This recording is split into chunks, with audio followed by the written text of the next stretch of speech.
are sitting down strategizing on how to enrich themselves and how on how to get deals and how to steal the next coming elections and how to even our tu wenye mnaitaita hapa kina Morara and all that and so on and so forth. Those guys have money. They will buy IBC. What do you guys have?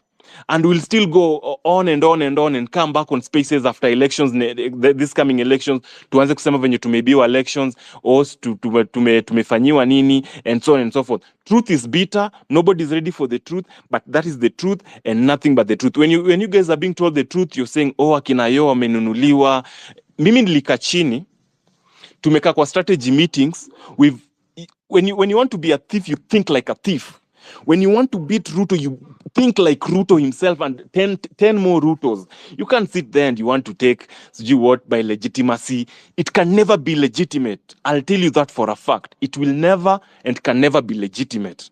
As so long as that guy is there, he's going to steal the next election. He's going to buy the next IBC. Wewe kwa nini unaona tuna IBC commissioners wenye wamewekwa? Because he's strategizing. That's part of the strategy. You have to beat that strategy. But you just can't beat that strategy by sitting down on spaces and complaining and nagging and sounding like una nag too around. Think, man. Let's think. Let's think. That is what I keep on telling people, and people feel like mimi niko na hate speech or nachukia wase or nachukia movement. Strategy ni muhimu. You have to live the reality. Acheni kwa delusional. And that's why I keep on saying the main reason I stopped speaking on these spaces is because most of you are delusional. Freaking delusional. Look at someone like Kasmuel. You guys mnapiga Kasmuel, oh, Kasmuel amenunuliwa. Bro, if you want to be a politician, you think like a politician. I applaud Kasmuel every now and again. Aliona, the best way to beat these people is to, I want this seat. I can't be out there saying I'm leaderless or partyless or whatever. If you want to join politics, have a party. If you want to be a leader, be like one of them and change the system. Get into the system, change the system. That is the only way. You can't change the system from outside. You change the system from inside.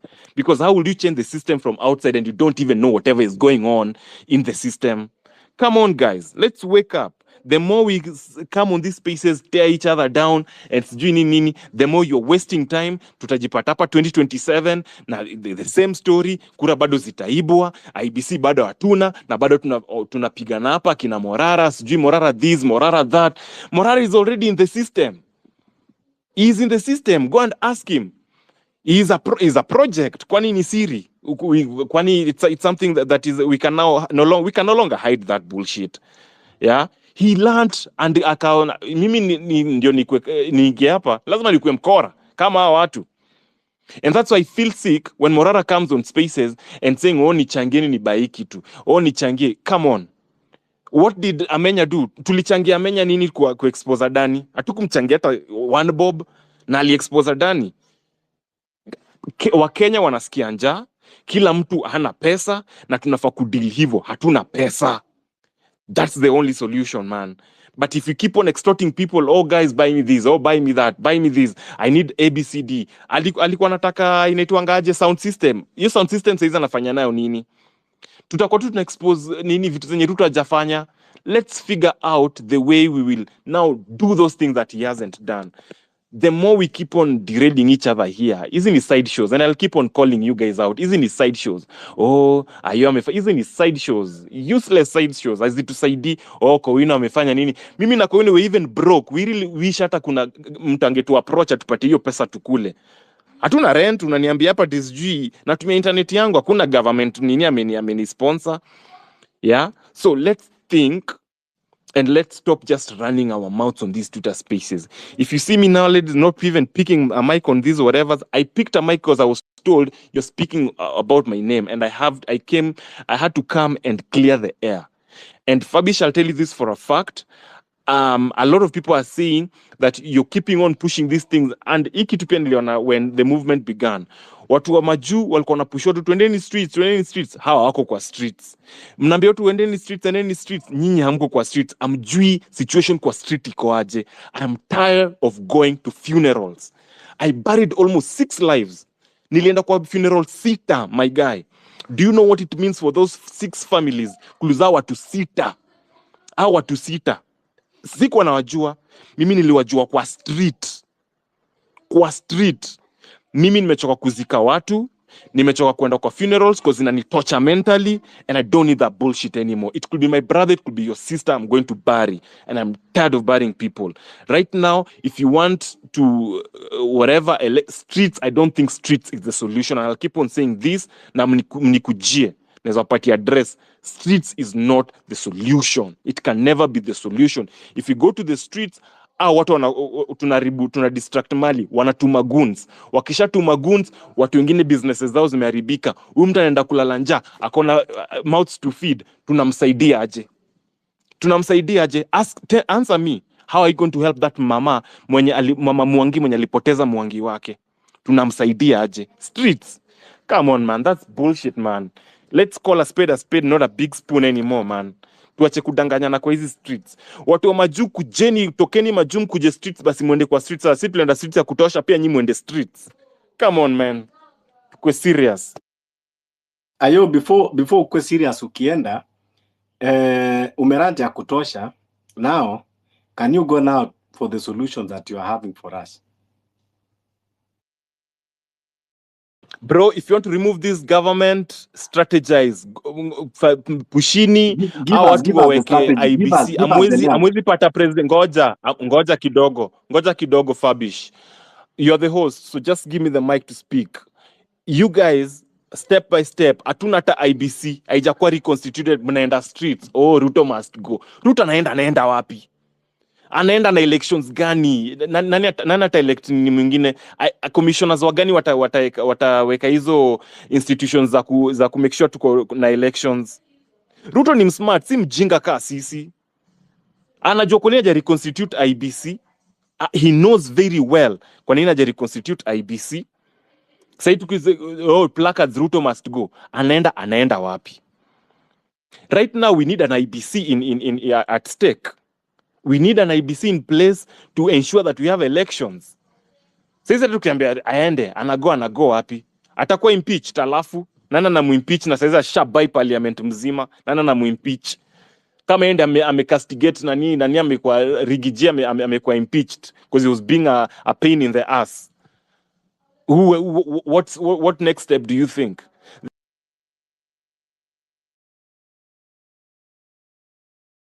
Whatever, na ni stories za jaba, Muhaya msee akashutuo msee tukwenda by election, hakuna kitu ingine tunaongelelea hapa. Na akui mgonjwa anytime soon. Ati atakufa. Nothing. The only way to remove Ruto is legitimately ni reconstitute IBC, muende kwa debe na mchunge kura zenyu na make sure kura zijaibiwa na mweke IBC in check.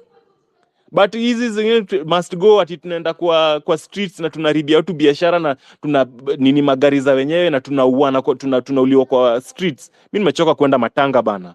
Nyie endeni matanga kama mnataka kuenda. Mimi nimejitoa clean, and keep me accountable with this. I'm not going to the streets. I'm not advocating anybody to go to the streets because I've seen advantages and disadvantages of this, and the disadvantages have outweighed the advantages. That is now when you think as a businessman. If you think that this good is not being bought, why are you still buying it? Utakana utaozea kwa shop. It doesn't make sense. Let's think strategically, man. Okay. I'm still digesting your solutions. Maybe baadaye ukirudi utatuambia vile tutachunga kura kwa IBC. Thank you. Wacha tusikie Skoino, alafu ndio tukuje kwa Jamvi. Fabish, ni aje? Poa sana Skoino. Mimi nimeambiwa tu Fabish anakutaja kwa space, amesema una divide watu unaenda kuvai Ugenya. For the record kwanza unatoka wapi? Ugenya ama sijui ni Siaya ama sijui ni inaitwa wapi? Hebu tukumbushe. Hiyo ni wewe kwanza umesema, ndio sasa nataka kukuuliza, do you know where I come from? Mahali popote where you come from is within this Republic of Kenya. Ni wapi uko unaenda kuvai, wewe tuambie. That is why I want to tell you, usikuje tu kwa space kupayuka just because maybe you are chasing clout na jina ya mtu and everything. I don't come from Ugenya. Personally, I vote in Nairobi na hata ushago kwetu sio Ugenya. That is just for the record. Ugenya is my origin. I don't come from Ugenya. I don't vote from Ugenya. That is number one. Number two, tunafaa tujue Fabish, the fact that I'm not going to the street doesn't mean I'm not part of the movement. And tunafaa pia tujue sio lazima ni agree na kitu yenye wewe unasema ndio ikuwe I'm part of the movement. Number one, ile siku tulikuwa kwa space yako Fabish, you said to form military ya counter abductions. True or false? Yes, I said, and I'm still saying it. Yes. And I said it's an impossible thing because hatukai pamoja all of us. We don't come from the same places. Ukasema I'm selling people fear. Up to this moment, have you formed a military, Fabish?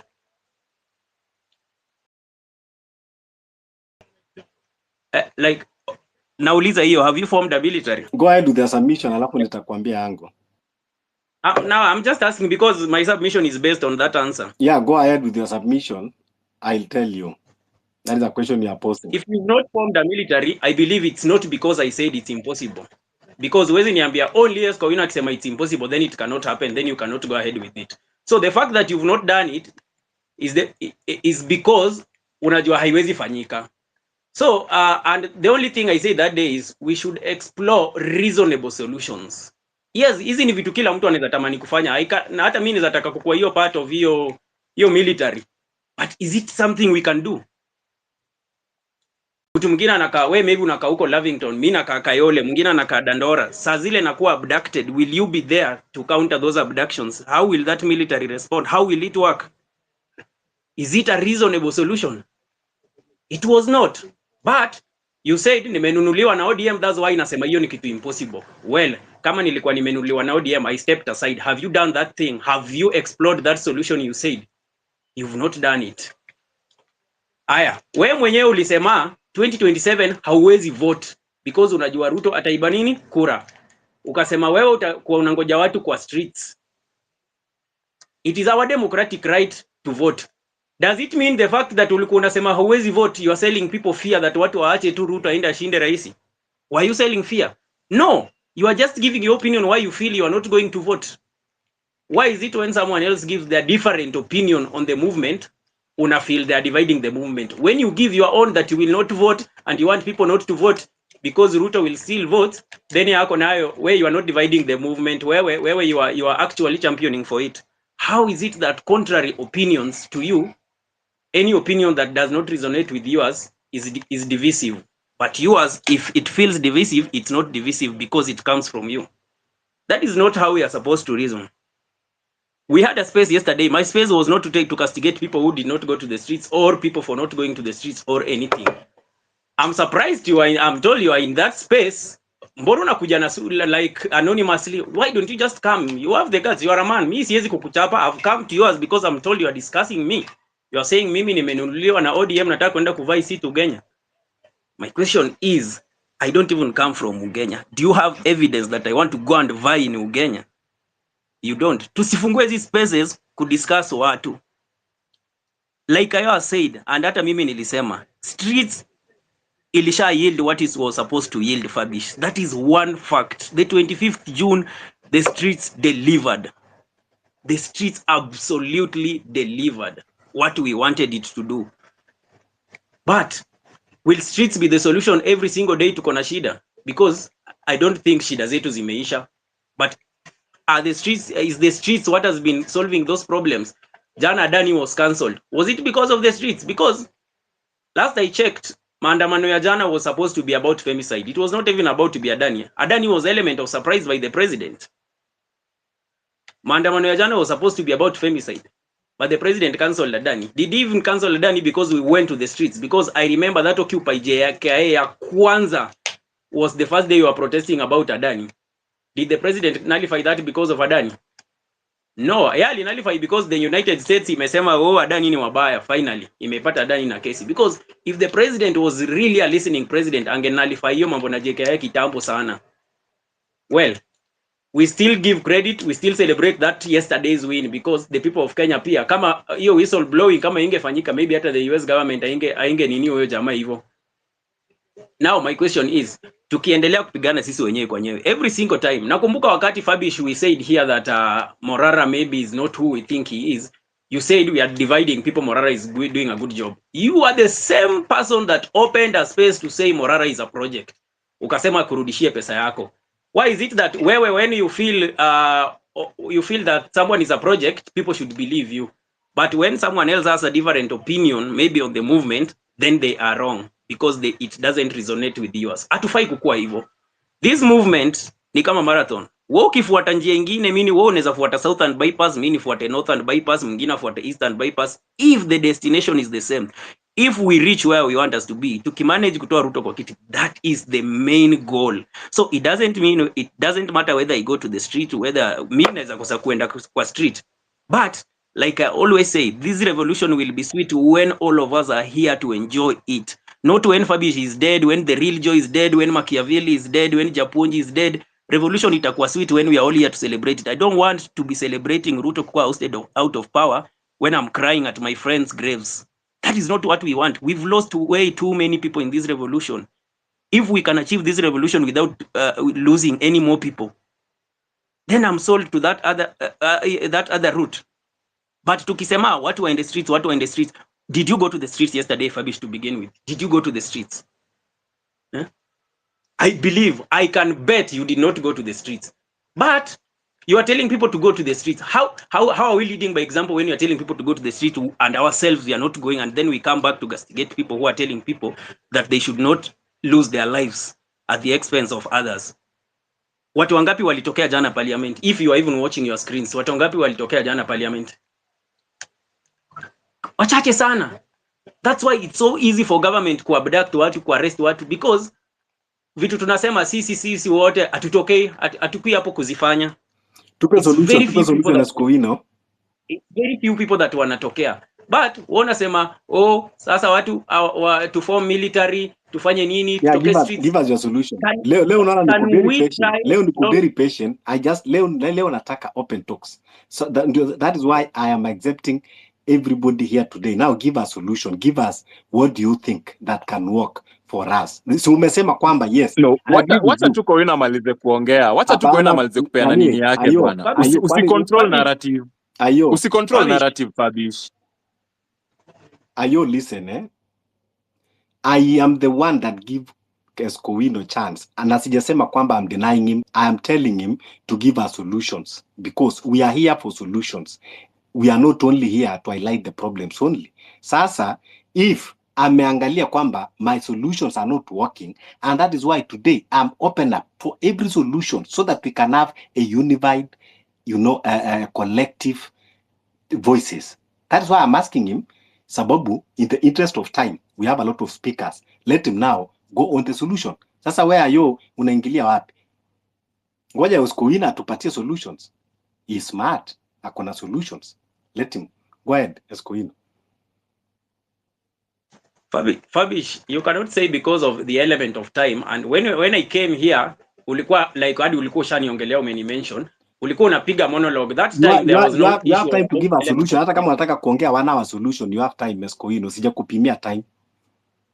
Aya.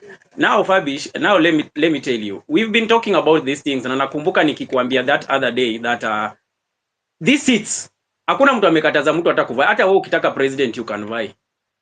But don't you see how many time we are wasting tukisema ati nani avai, mara Morara, mara Maraga, mara anaitwa aje Matiangi, mara nani? Is the government just sitting there and watching us do these things wakisema do you think William Ruto ako tu seated anajua jamaa wanaweza nipiga tu first time, acha tu niishia, I'm just a one term president? We mwenyewe personally umesema if we go to the ballot with William Ruto head to head, he's going to beat us. Now, did you say what we should do now?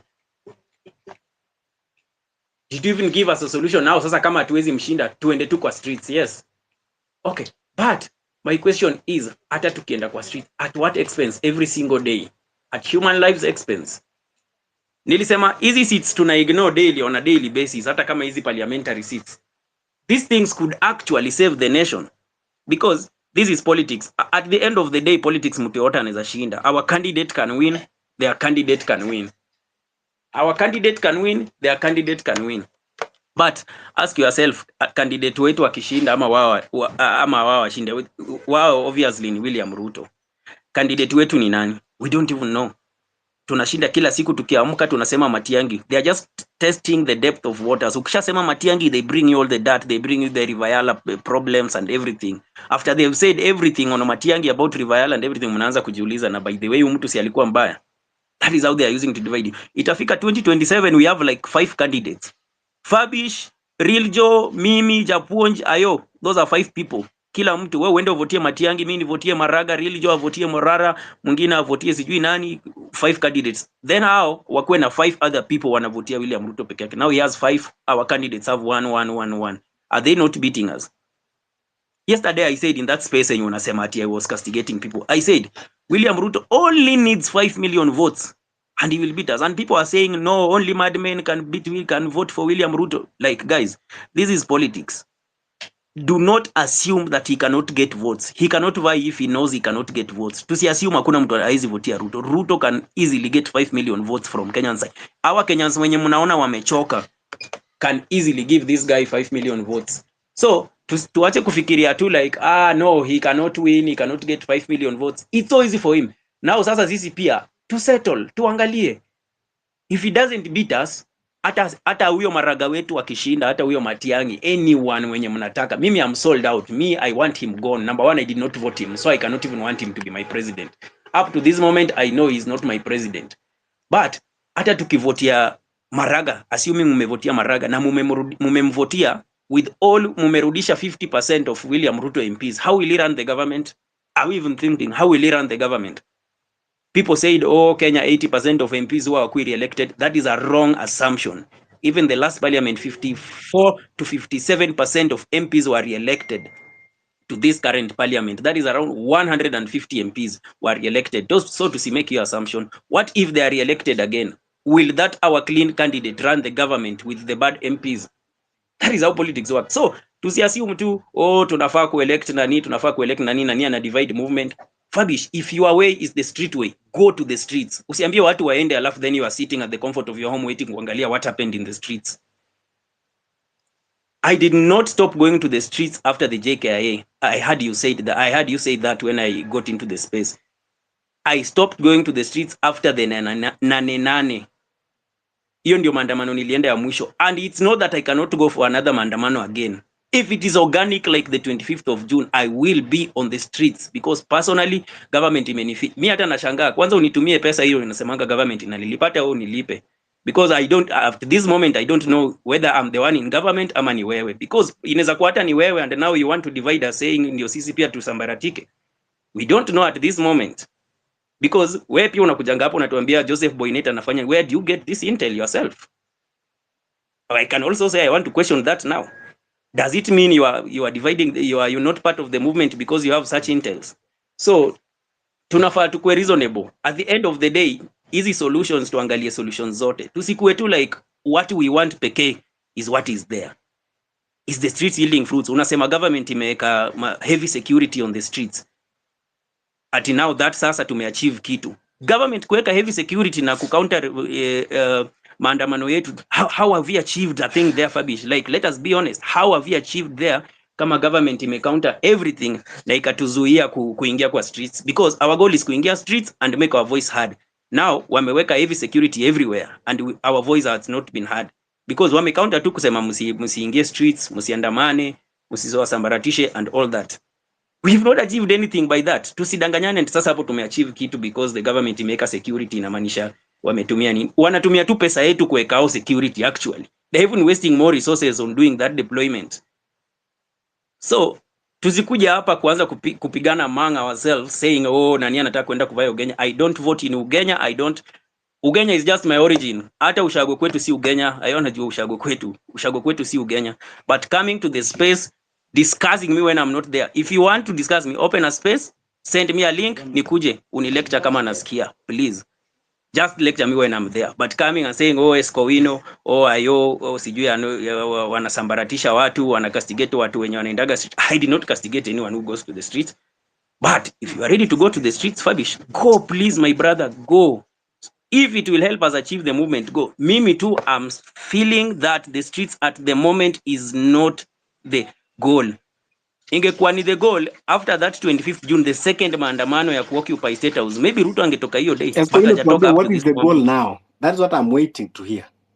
What? Hujanisikia up to this moment goal nimesema? It is not the street. Nimesikia hapo. What is the goal? Kindly repeat. We marshal our troops and we wait for the elections. Make sure William Ruto doesn't even hit 5 million votes, because the streets is not going to Now, marshal votes. who do we Kama vote? ingekuwa the Who is our candidate? so tutoe candidates. Okay, wewe who do you want to vie fabish? Wewe as a fabish, wewe unataka nani akuwe Mimi president? nishasema clearly kwamba under William Ruto I will not vote, and it is very clear out there, and mimi sisemi kitu na kesho nikameza maneno yangu. Mimi nishasema So, kwamba 2027 I'm not vying, I'm not voting under William Ruto. Baka William Ruto atoke, ndio now we can call for election. That is my clear. Not unless leo nataka Escowino leo ni convince na ayo. The reason leo nimesema kwamba today I don't even want to give direction. I want to listen. I want people now to give us direction. Escowino, I've given you time. Please tell the country who do you want as we vote? Fabish, let me ask you something. Me, I don't have a candidate because personally I will not be vying for the presidency. If a candidate comes out organically before the elections, a good candidate better than William Ruto, or even not better than William Ruto, I will vote them, because I cannot even fathom another 5 years of William Ruto rule. But my question to you is, you will not vote because there is no a better candidate than William Ruto. When do you unasema hivyo, Fabish? Like because you feel William Ruto ataiba kura. What is your solution? Where the streets? My solution, if the streets is my solution is the street, lakini sasa wewe nataka leo ni convince. Today I'm open. Okay, convince me. Okay. I want your solution to be convinced. I'm very willing to be convinced. Kabisa. Okay, let me ask. Your solution is the just street. Convince me. Convince me. Don't ask me question. You are asking now. Convince me. Listen. When I'm giving my submission, listen. I'm not here to convince anyone else not to go to the streets. By the way, I am not here to convince anyone else not to go to the streets. I'm just saying, if we can achieve it without going to the streets, I'm totally sold out. Personally, I will not be going to the streets until I feel it's very organic, like on the 25th of June, because actually kusema tu Ruto tuende kwa streets, kusema Ruto must go. Literally mumeona, like, what has it achieved? Has he gone anywhere? He has even become more comfortable than he was before. So my question is, if you are saying you'll be going to the streets, will you be there helping those people on the street? Like, will you be there with those people on the street chanting those revolution songs? Will you be there? You just want people to go to the streets, but you personally, you will not be there? Remember, when I was championing for the streets, I was in the streets. I was in the streets when I was championing for Escowino. Yes. Just hold your thoughts. Manake, compile your thoughts and then you will chime in later. Wacha tumpatie another speaker. Let's go to Lyson. Yeah, karibu Lyson. Yes, Fabish. Niaje wasi. Mine is just a small observation that, we're in this movement by choice. It's not by forcing or crowdfunding at you have to be there or you don't have to be there. It's by choice. So I just want to implore on all of us. Whatever you say and how you say it is very, very important. Tukikuja hapa na makasiriko is okay to vent, but at the end of the day, if the issue is to satisfy egos, all of us who are in the listeners panel, it's a waste of time for people to come and participate in a forum where 3 or 4 or 5 gentlemen are trying to have playing to the public gallery on their own egos. And I'm not saying it's bad for people to disagree. It is quite healthy, but how you say things, it comes out like, it's like kuna beef, which is unnecessary. You can say things firmly and as a matter of principle without making the other party feel they're either erred or whatever, or you can correct people in a normal way, but without belaboring the point. Mine is just to say we need to tone down. Revolutions take many forms. And whatever is happening now, even to this movement in Kenya, has happened from Napoleonic age. It has happened like that. Nothing is new. I'll give you an example of, for example, even conquests. If you talk about Afghanistan, we had Alexander the Great. He never made it.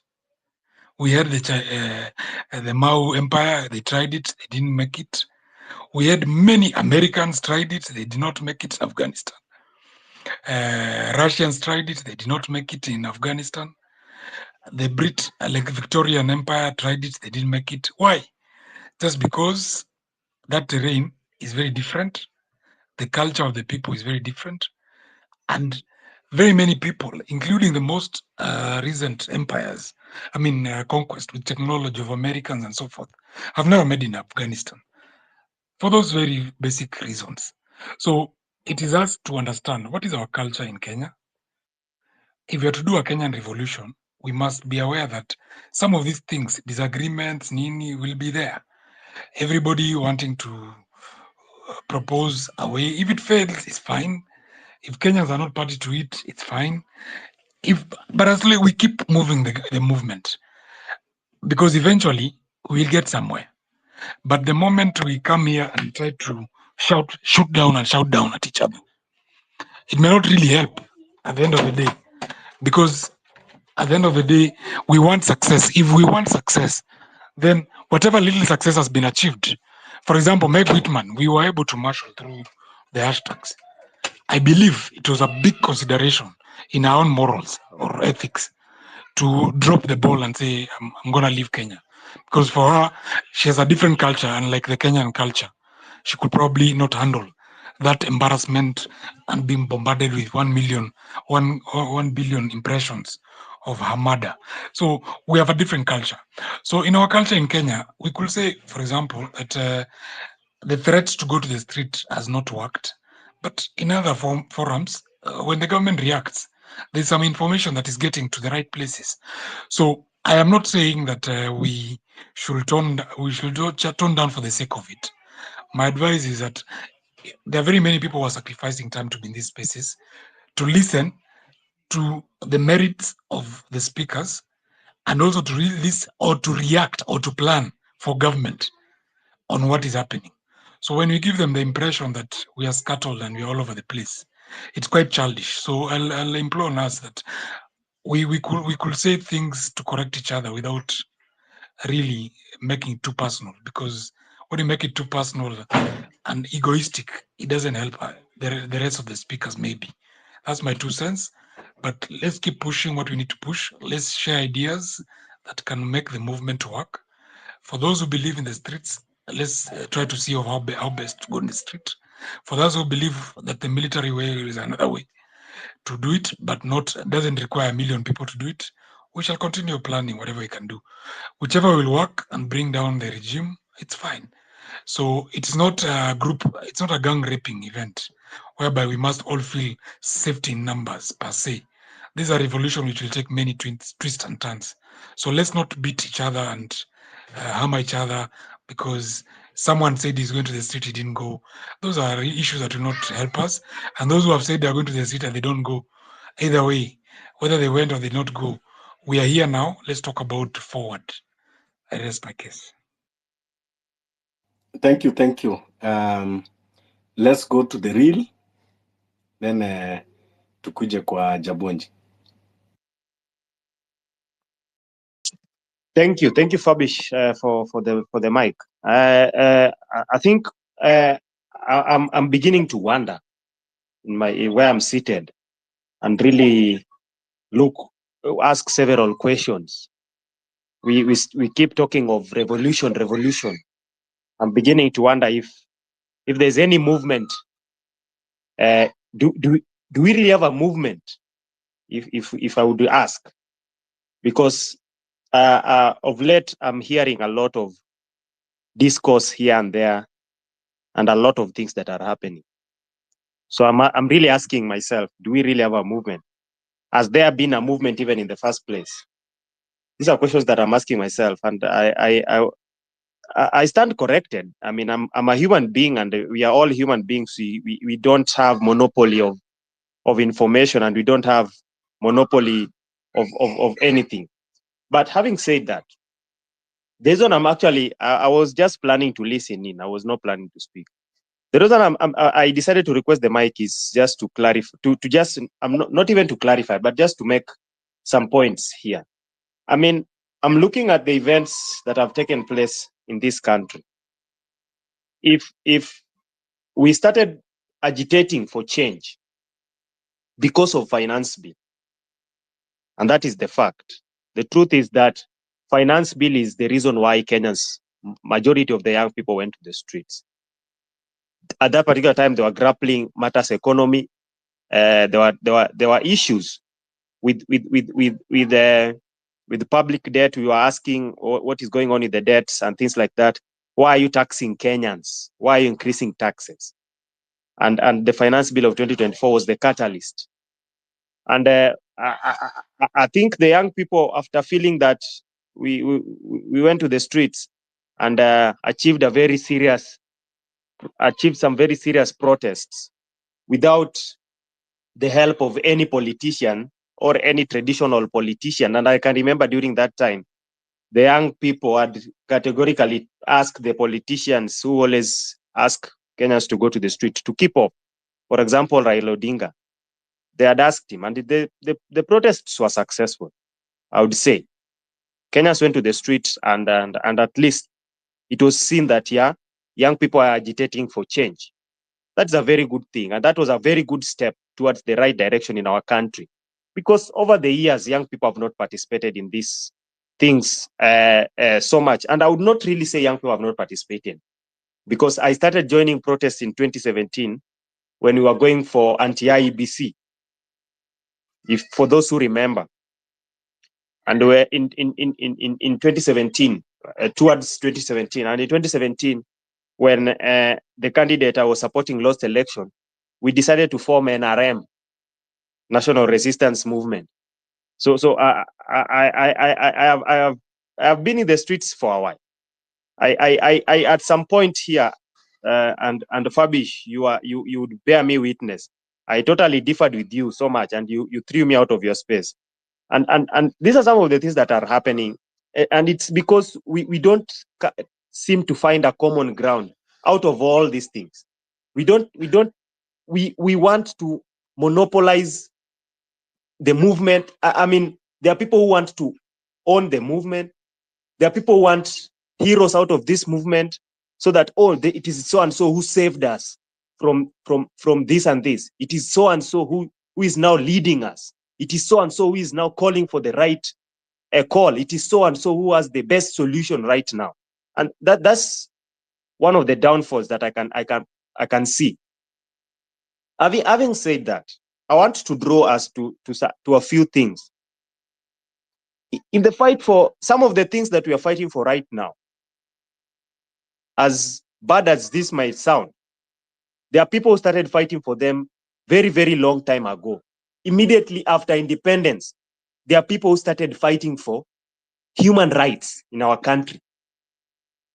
The first president of the Republic of Kenya, immediately after independence, started perpetrating violence against Kenyans, whom they claimed they had fought for independence, a free country.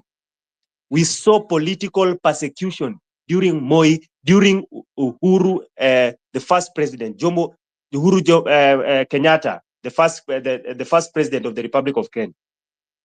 Very sad. There are people who are fighting at that particular time. Come Moi, the second president of the Republic of Kenya, still social injustices, human rights violations were still there. People are fighting for those things. Some of them, you are still fighting for them to date. If you hear people talk about abductions, arbitrary arrests, there are people who are fighting against those during Moi era. During Kibaki, these things were happening. During Uhuru Kenyatta, these things were happening. William Ruto, these things are happening. And it will be very sad for me to say that we could be fighting for the same things even during Morara era, or during Okiya Mtata era, or during Maraga era, whichever era you people would wish to say, to associate yourselves with. These things are there, and we are fighting them. The problem that we are having is we would think that some people would sit down and think that we had a revolution in 2002. Yes, we had a revolution in terms of leadership change. For the first time, people believed in their head that we had kicked out Moi and we had brought in Kibaki, and it was a new dawn. Not remembering that Kibaki supported Moi and pushed Moi into power. But that's not a problem. Kibaki came with his own methods, and we had a few changes. But the problem is the real revolution never took place. Kenyans were not enlightened, and that is the problem of having a revolution without a revolution. That is the problem. And this is one of the things that I've wished to say, categorically say a lot of times, that we are pushing for a revolution without having the right revolution. The right revolution comes when Kenyans are illuminated, have the right information. Kenyans, in their own way of thinking, start thinking towards the right direction. That is when I would say we are starting to have a real revolution. And the real revolution began just post-finance bill. We started seeing Kenyans now questioning a lot of things. We started seeing a lot of things that previously people would have kept quiet about.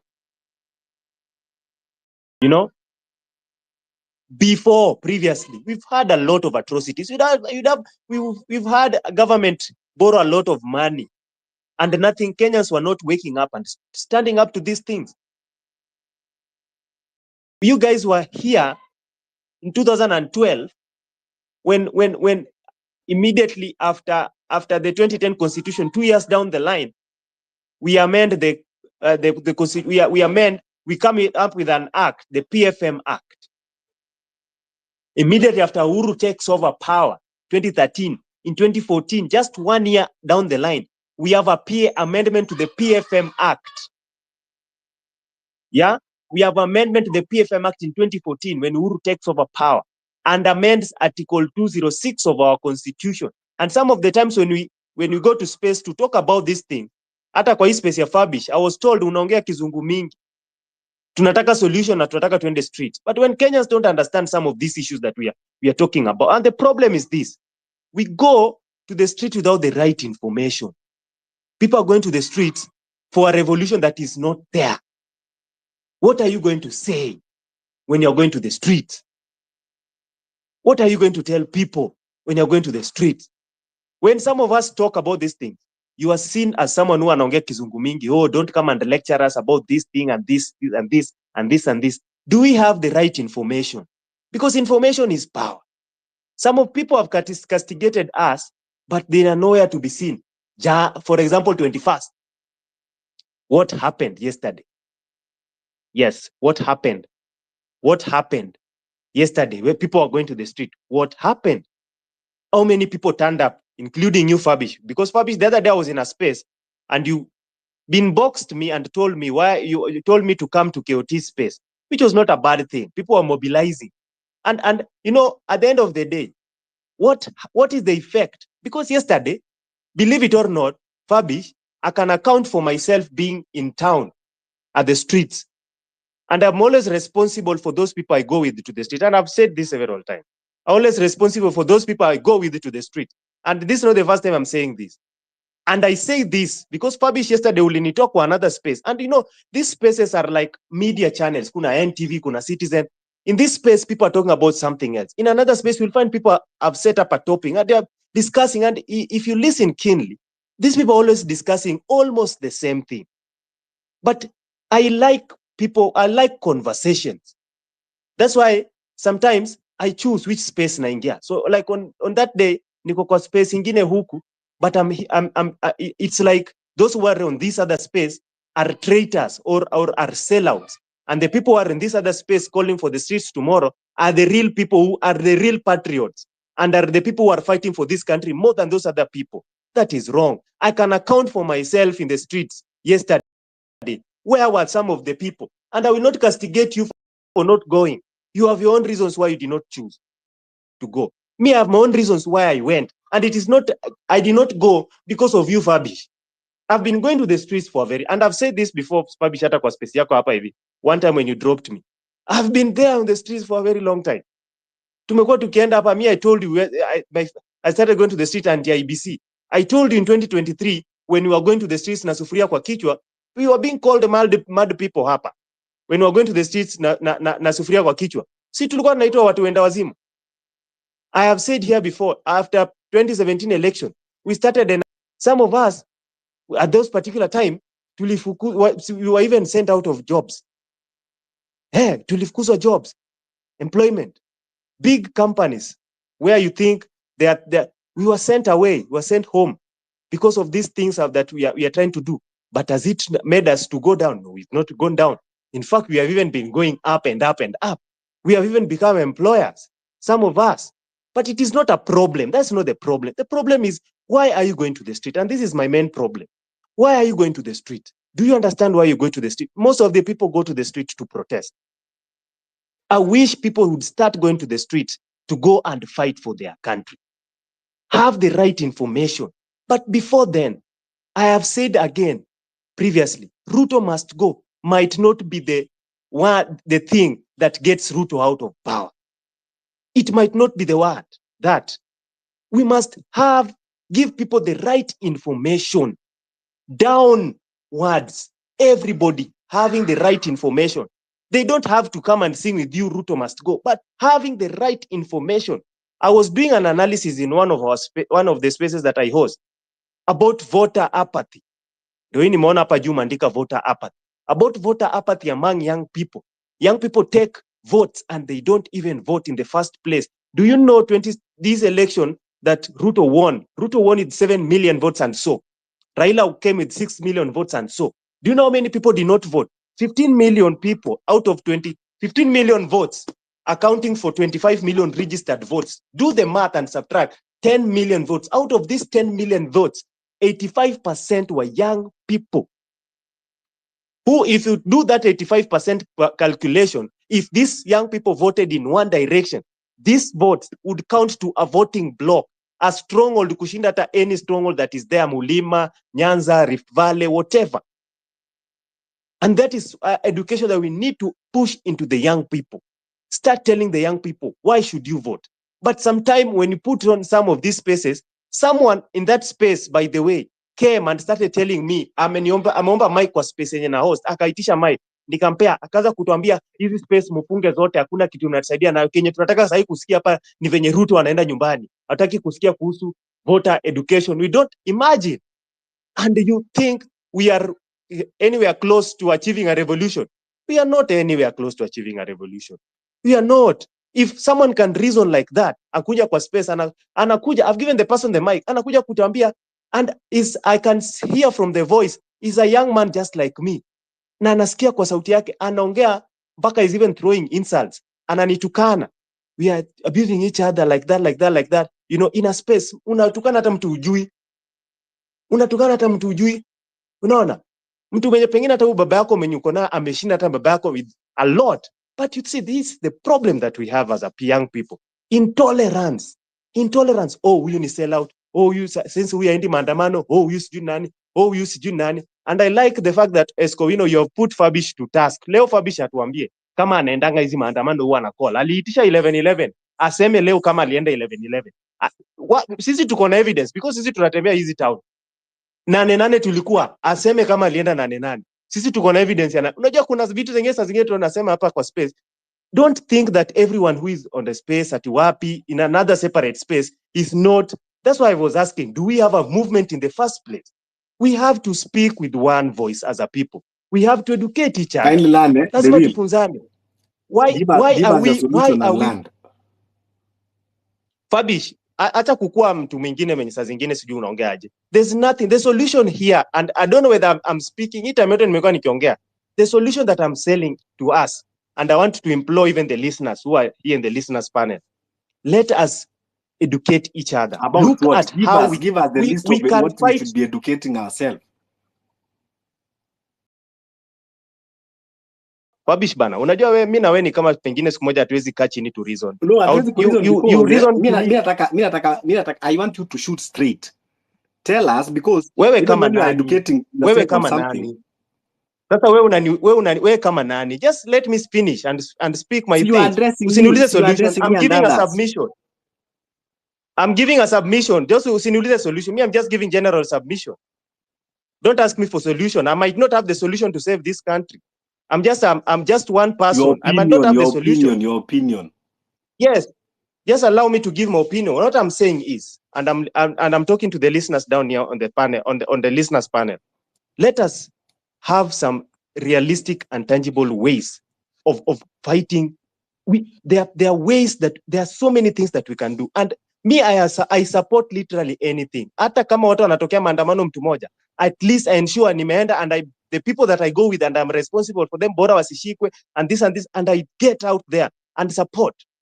If that can happen, let us do that. But at the end of the day, we sit down and have some candid talks and look at ourselves as a country.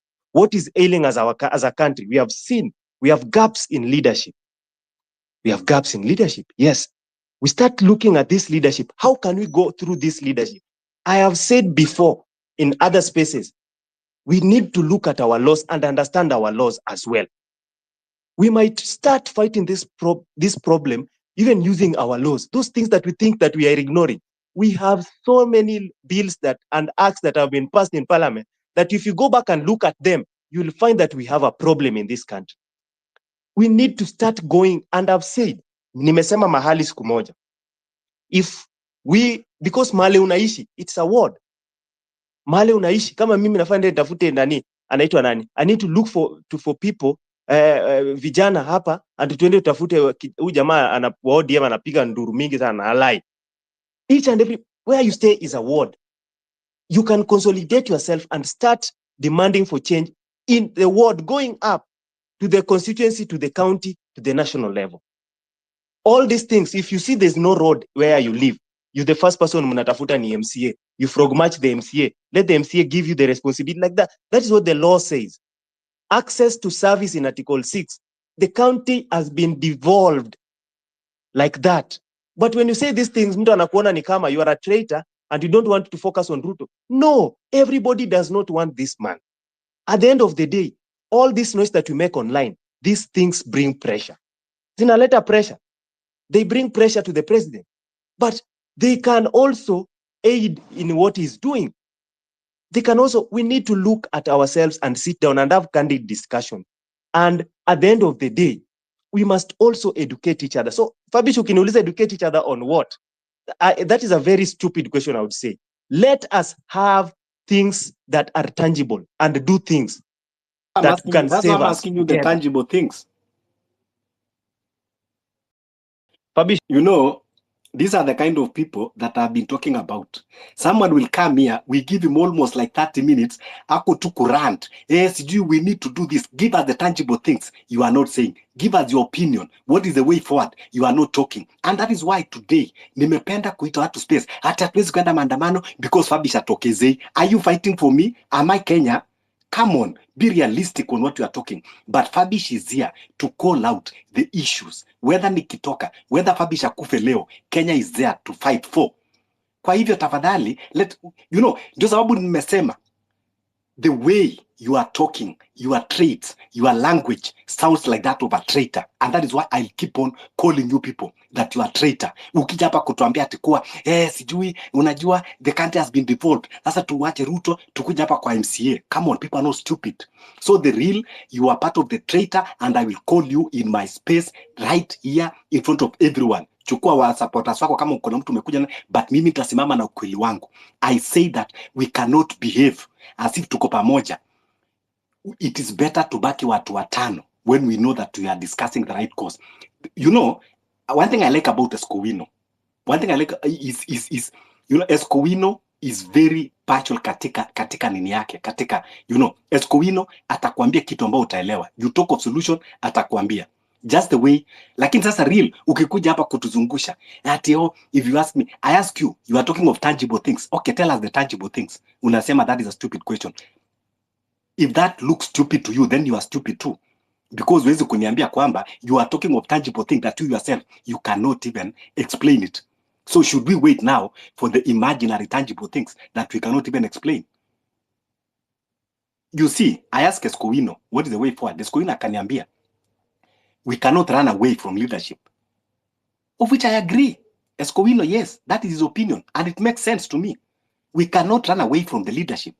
Even as we are saying kuwa, maybe to, lakini, Escowino anasema kwamba we need to go into that parliament and start making a laws that work for this country. It makes sense to me.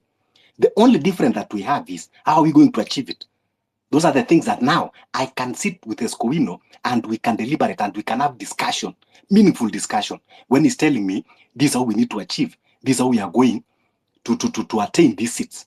Because where I am having problem is, yes, I know and I agree with him that yes, we cannot run away from the positions. We need these positions. We need to be in that parliament so that we can make policies that favor this country and do away with policies that have been passed that is oppressing us.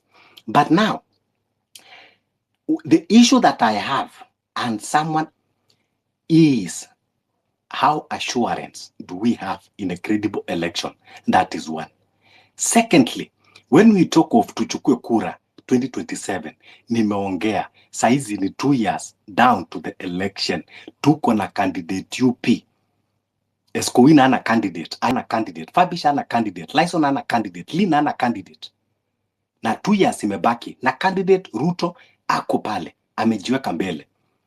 Yes, kuna watu wanaongea Matiangi, that is one. Ako na supporters. Hata kama wengine wanamcastigate na mambo ya Yala na nini, lakini kuna watu wanamwamini. Wengine wanaongea Okiya Omtata. Okiya Omtata ako na supporters.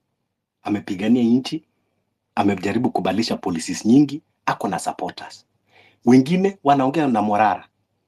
Morara, in as much as he has his own flaws, there are people still, young generation, that have faith in him, even in as much as we don't agree with how he conduct himself and how he conduct things. Wengine wameongea kuhusu Maraga. Stephen Kalonzo Musyoka is there parading himself with the likes of Kina Eugene. So now, I think it is Escowino ama Ayo. Ameongea kitu ambayo niliongea early even when they were not here. That we will have 5 candidates against William Ruto. And I like how Escowino put it very clear that if we have 5 candidates, even with 4 million votes, 5 million votes, Ruto is going to win. And that is what I've been saying all along. And that is, even some of these people, they will be sponsored by William Ruto. Kabisa na pesa zake. Intentionally, to divide the votes. Lakini the real ukija hapa kutuambia, oh, sijui, we need, we are going to the streets, we don't know what we are going to talk. Really? That someone is going to the street, you don't know what to talk. That someone is going to the street, you don't know to say that the government is killing, is abducting. That someone is going to the street, is not talking of corruption. That someone don't know that. Kwani unachukulia watu na watoto wadogo namna gani? The real. Be real, as your name suggests. So, not unless wewe kweli you are speaking the language of William Ruto, of which I think now you are one. I will call you here. Wait, Fabish, I have a question. Ngoja ayo. Ngojea. Nimeona mkono yako. We relax. Nimeona mkono yako. Saa zingine waacha kidogo nikuwe emotional because it is not that I'm pushing for monopoly, but at least when we are talking, let's at least make things that make sense. Mi kama kuna mtu ambao kila wakati sijawahi kuagree in most platforms, hata kama si yake si yangu, ni Escowino. But sometimes I would just be there to listen to his submissions because in his submissions there are things that yes resonates with mine, only that maybe when it comes to practice we will have different views. Just with Ayo, yes, anaongea is fear of the streets, of which I understand. Wamenibomba daba, usijui umeenda umezika watu wangapi. I want to tell them, mimi nimezika watu wengi, wale wamepigwa risasi na wale wajepigwa, wale ambao wamekufa na magonjwa sababu serikali imeshindwa kuwatibu, nimewazika. I want to say here categorically kuwa in this country now the government can kill you in different ways. Nimeongea before nikasema hata malaria saizi inaweza kukua kwa inchi because The Medicare has collapsed. Typhoid inaweza kukua. Hata kuharisha peke yake sasa inaweza kukupeleka. So if we are always there fearing death, death can come in different ways.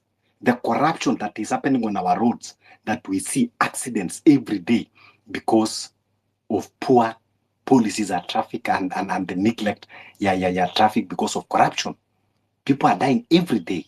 Even someone that does not know how the revolution look like, someone that have never even go to the street, and you just go with your car and mlevi akatoka some, he knock you down, or you are in a public service and that happens. So those things I call fear of unknown. So when we are engaging the reason why I am happy today, I said, even those that we are not subscribing to the same thoughts, but we can have a platform and discuss if we are real. Yes, Escuino, nimekuwa nikisema, I know that you have vested interest. I believe, not I know, but I believe that maybe you have vested interest in leadership. Na ukisikia hata kwa submission yake, anakubali kuwa we cannot run away from leadership. Either he's going to buy or no, but that is his opinion. So I am not wrong either way. I'm not wrong either way. Because that is his opinion, kuwa we cannot run away from leadership. Either he's buying or no, but he still hold the view.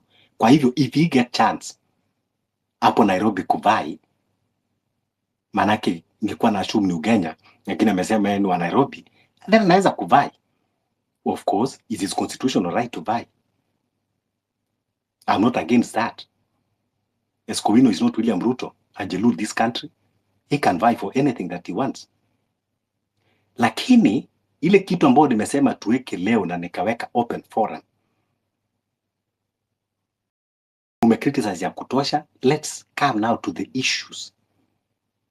Bring that your opinion. That your opinion can bring solution. So usikuja hapa kutuambia, I don't have solution for this country. And yet kila siku uko kwa hii spaces, ukiol space. What are the solutions? The solutions are that your opinion. That your opinion, if it's added to another opinion, then bring solution. Lakini ukija kutuambia, I don't have no.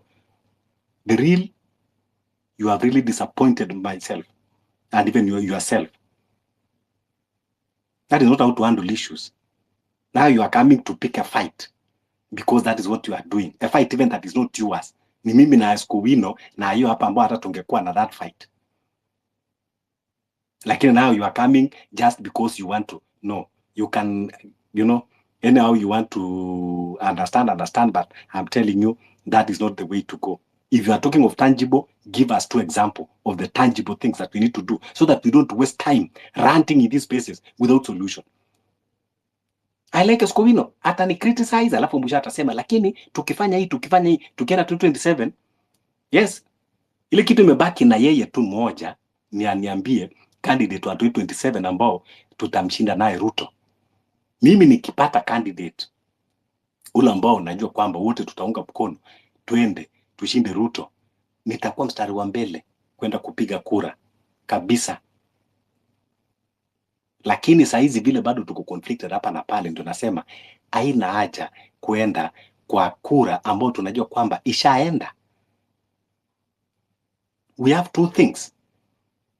Either tuvunjike moyo tungojee 2032, ama we go other way. We strategize other things. The streets, wote tunakubali kwamba at some point it has achieved some things. It was multi-party. 1992 was achieved through the streets.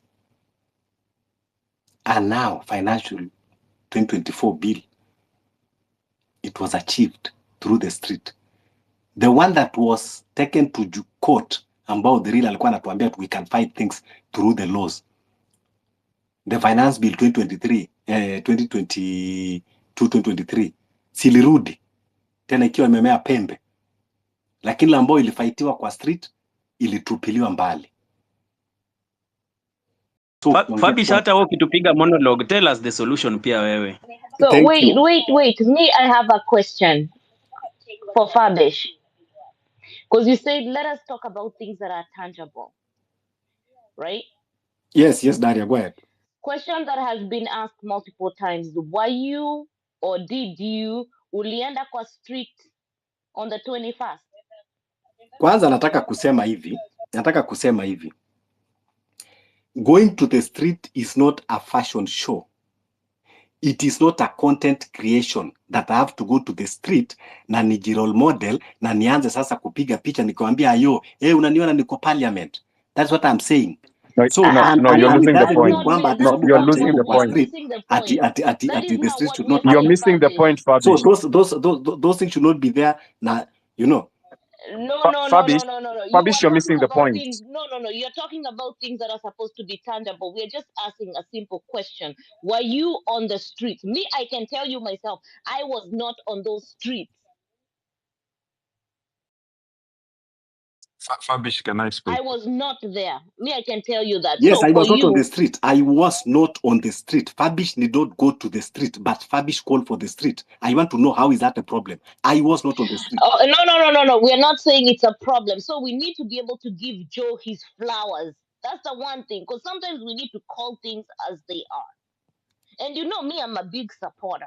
But sometimes we need to call things as they are. For that, he had enough courage, not knowing whether there's going to be enough people to turn up, but he showed up. You might think he showed up to take pictures, regardless, that is what would have gotten us the numbers. We keep emphasizing the streets is where we're going to defeat him. But if ourselves we're not able to go to the streets, then how can we advocate for people to go to the streets?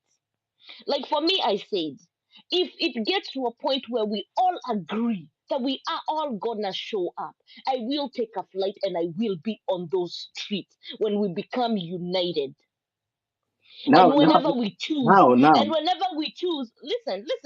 take a minute, What's our Fabish. land? What's our land? Let me land. And Ah, whenever we decide to go on those Fabish, why streets, is it that when someone says something contradicting you, feel like they are countering you, so you No, have to... Exactly. No.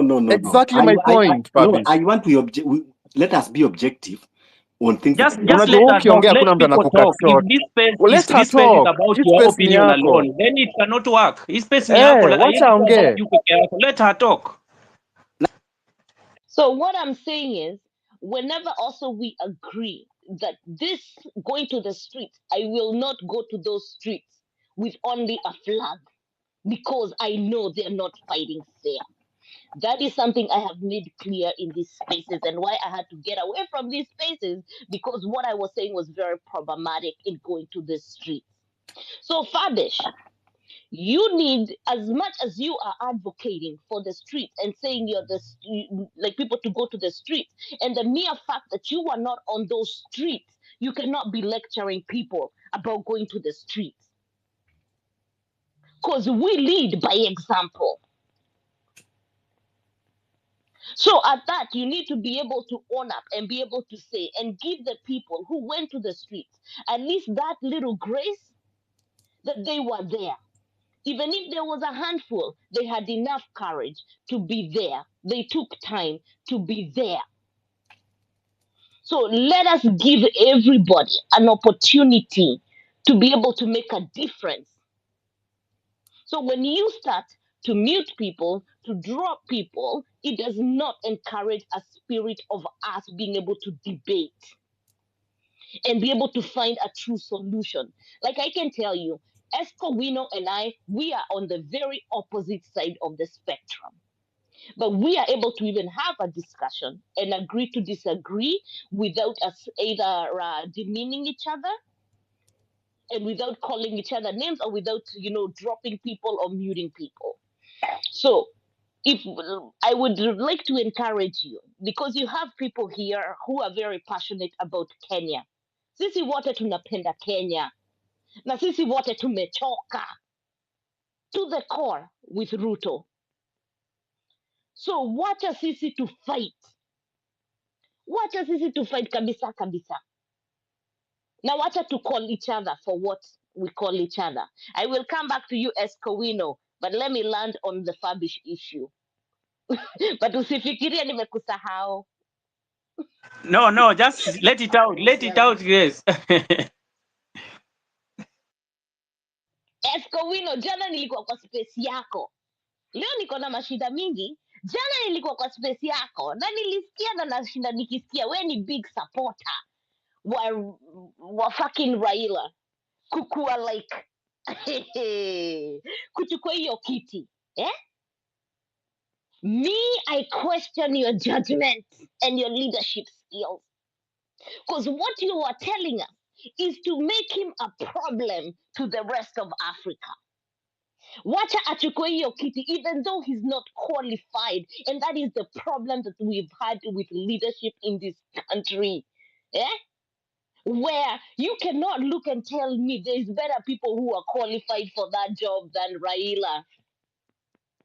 But because he's our problem, and if he gets that chair, he may not come back to go for 2027, then it is okay. That kind of mentality, when we're passing down one problem after the other, each and every generation, and also understand him having that chair, it is going to affect because he does represent Africa. So whatever deal he has with Ruto that we do not know about, it's gonna affect us because he's not only supporting him blindly.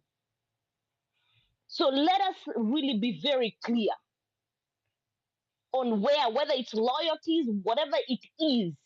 But that kind of judgment for me, I would not be the person to vote for you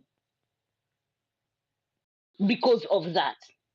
But if you're able to explain to me what your reasoning other than him being our problem, I don't want to sell problems anymore. I want to get rid of people and choose people who are qualified for positions. And at that, I land. Okay. Let's go to Justice. Opatiko wino right of reply. Anyway. No, ngoja kwanza apumue na kunywe maji alafu atakuja kureply. Hata mimi umesikia nimereply. Go ahead, Justice. Yeah, I appreciate the very, very good submissions, heated and all that. My submission will be based on the 3 points that I've made previously. So I'm not even saying anything very new, but to repeat what I've really addressed before. One of the biggest challenges, which is demonstrating a very high level of weakness in our meetings and discussions, is discussing people. If we can restrain and try as much as possible to desist from that, it's not really adding value but subtracting. I don't think discussing people is adding any value. And it's not attracting people that are interested in offering a solution to the country. So if those of us that are hosting spaces, moderating, can be disciplined enough, and this is going to call for restraint and discipline to ensure that just making another person a subject of discussion has never added value to these conversations, and it really makes us look completely weak, and sometimes makes us obviously look like we are not really after the solution, but after trying to outdo each other, which at the end of the day, obviously that's what an enemy would want to see when it comes to any kind of movement. So I would start with that. The second point that I've talked about previously is that there are two fronts that we have advocated for in trying to ensure that we really fight Ruto, if that's the right phrase to use. And one is the religious front, and secondly is international community. One of the things that we have observed with time is that Ruto has rode to power through, number one, the religious communities, because he captured the hearts of the people, because we come from a religious society that indeed does this. So in the time that the young people and every movement came up and said, let's occupy churches, let's put pressure on the churches, when the religious people started hitting, I can tell you that thing touches Ruto to the core, because it exposes the hypocrisy of the leadership that we have And therefore, even if we don't put pressure directly on Ruto, we have to understand what are the pressure buttons and whatever places that we need really to touch. And I think touching the church and making sure that the religious group come out and realize that if you don't stand with the people, you'll be alone. And if the power in the force comes from there, we know how much he adores and how much he has used the church to rise to power. The second point, the third point, and the last one is that we also recognize that when Ruto came to power, it became so clear that he wanted to be, the Pan-Africanist, the Dalian of the West, and he wanted to be on the world stage. And you could hear even the people that are the bloggers and the people that support him saying that he has put Kenya on the map. He has elevated us. There's that name thing that he prides in terms of trying to ensure that the international community see him as the best that has ever lived from Africa. But when now it comes that we take the war straight to the international community and make sure that the challenges that we are facing as a nation are exposed even to the people that are completely trying to decorate him, then once that is exposed, he's going to feel the pain.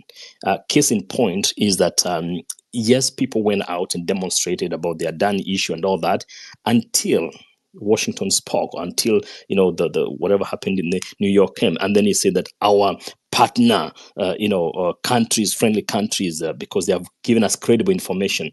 So that really exposed him that he does not have even the capacity to do due diligence, which they lied to us that they had gone to India, did due diligence, used taxpayers' money to really look at the case of Adani, and then finally came back and said that it's kind of a clean bill of health. So when we take this pressure even to the international community, and there's whoever has credible information and even ability to even put pressure for investigation to be done, even if it's outside the country, for some of these people that are trying to corrupt our systems, then he's going to feel the pain, because then where is he going to hide? Because if somebody has been indicted in a friendly country that he respects, or he really thinks he wants to use to show how powerful he is, how close he is to the powers that be, then it becomes clear that that's another front through which people can put pressure.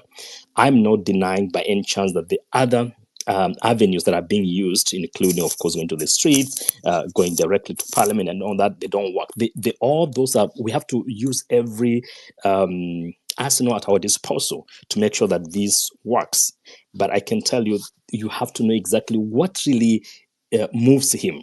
Calling him corrupt, saying anything, it doesn't, I don't even think he cares. Even it was about, there are things that really move him. And one thing I've seen is the religious community. If we talk about Occupy Church, make sure that that he does not even have a platform. His people, even the leaders, are rejecting his corruption money and all that. I feel like it becomes a very good way to add to what already is happening. So I do appreciate for the opportunity, but I think things are happening. One last thing, Fabish, I don't like criticize people directly. Please don't talk about not voting. You rather say that let's try to see if we can have a good candidate to go, because not voting is not a very good civic approach to our solutions. Let's try to encourage people, and voting does not necessarily happen so that someone can be in power. It can be a way of sending a message, or giving a mandate, or denying the person a mandate. So sometimes I've gone to the polls, and I know that this candidate is not going to my candidate is not going to win, but because I have to send a message, have to send a very good political message that you don't have the overwhelming majority or mandate to lead. And therefore he realized that, more than almost half of the country has rejected me. And that alone brings some way of trying to sit down and listen. What exactly are these people saying? The people are not voting for me. What message are they sending? And in that way, then we start having a conversation. I'm very confident it's going to be defeated. But even if he's not, let's not shy away from voting against him.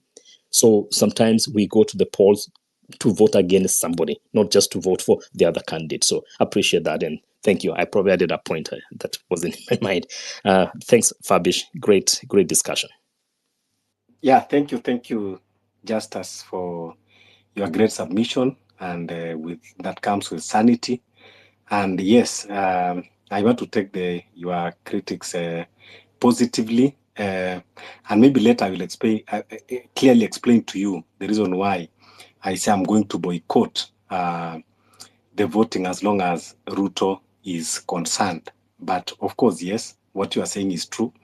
Voting is a civic duty, but sometimes when the voting doesn't count, doesn't mean anything. If you could have had Ayo, I think he was giving us the statistics of the last general election. Ruto won by 7 million against Baba, I think almost 6.8. And then we had a lot of about 15 million who didn't vote. But does that even sway Ruto? Ruto even doesn't, seems even to be concerned at all that 6.8 plus 15 million, that is almost 22 million people that did not vote for him.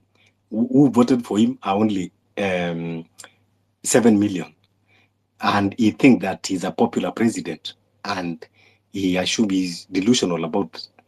But yes, I want to agree with you also that maybe the 15 million, they had their own reservation, just like Fabish, that maybe if they could have participated, perhaps, and vote in a different direction, maybe also could have an impact. But of course, that is a subject of discussion that we can delve on it. But sometimes we have to take certain directions so that we can have critical thinking, so that we can think critically and say yes, then we can get into conclusion.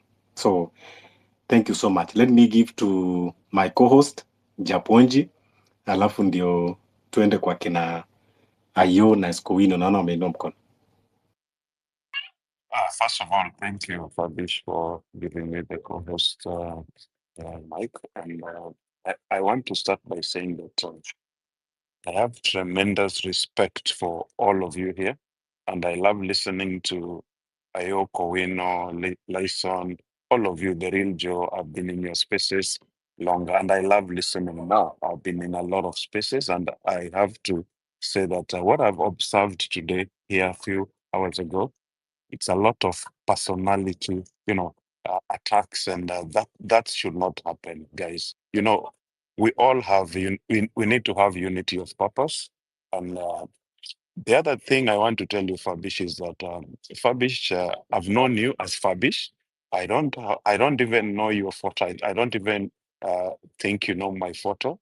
But what I've done in most spaces personally is that when people speak about things that I tend to differ with, I give them that credit because that is their thinking. And I always assume that there are other people thinking along those lines, and I respect their decision.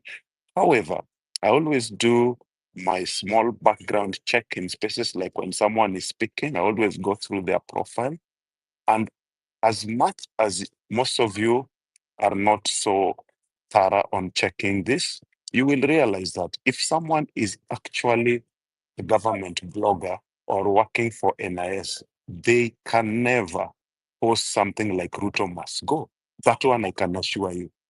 If you are patient enough to browse and check their history and what they've been posting, and you will realize what I'm telling you. You don't need rocket science for this. You will know if someone is part of the movement by doing your own checks. And for that purpose only, it makes them be one of the guys who are supporting this movement. However, someone said which movement, that's for another discussion.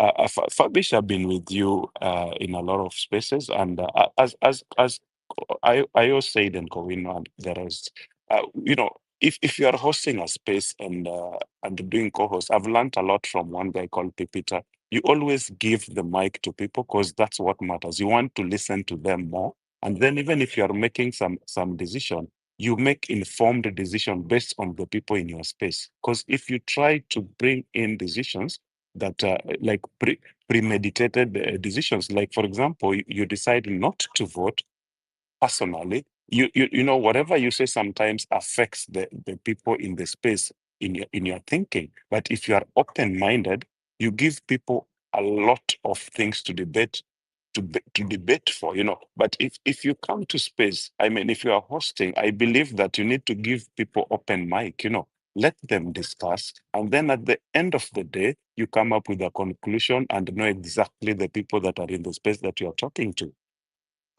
That's all for now. And guys, Daria, all of you guys, tremendous respect for you guys. I love listening, and I make a lot of my submissions based on what people say, because it's for the people. I might have a lot of things to say about solutions, but every time I talk about solutions, I always talk about my point of view in solution. I don't like talking about we. This is what we. I always talk about this is what I would do. You know, so someone can buy my idea or not. They have that independence of freedom of choice. You know, that's what how democracy works. And on that note, Fabish, I'll hand back the mic to you, and I think you would like to give it to Ayo, because he's been raising his hand, and Kowino. Thank you so much. Yeah, thank you, Jabunji, for you have always been part of us in different spaces, different platforms, always giving us your wise opinions. We never take it for granted, and that is why I am glad when even you are co-hosting this space. Yes, you talk of a very important thing that, you know, you do background check on someone profile and you can tell. But one thing that I want to tell you is that we have people that they enter the space or the movement in quote, because people are asking what movement, but the movement we are talking is that is against the bad regime. If you are against the bad regime, you are part of the movement, irrespective of your opinion or how you are fighting it.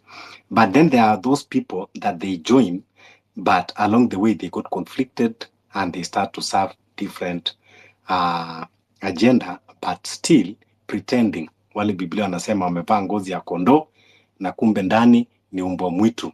So those people do exist, and don't just assume that everyone ambao at in government blog haizi kusema Ruto must go. There are those that they say even the loudest.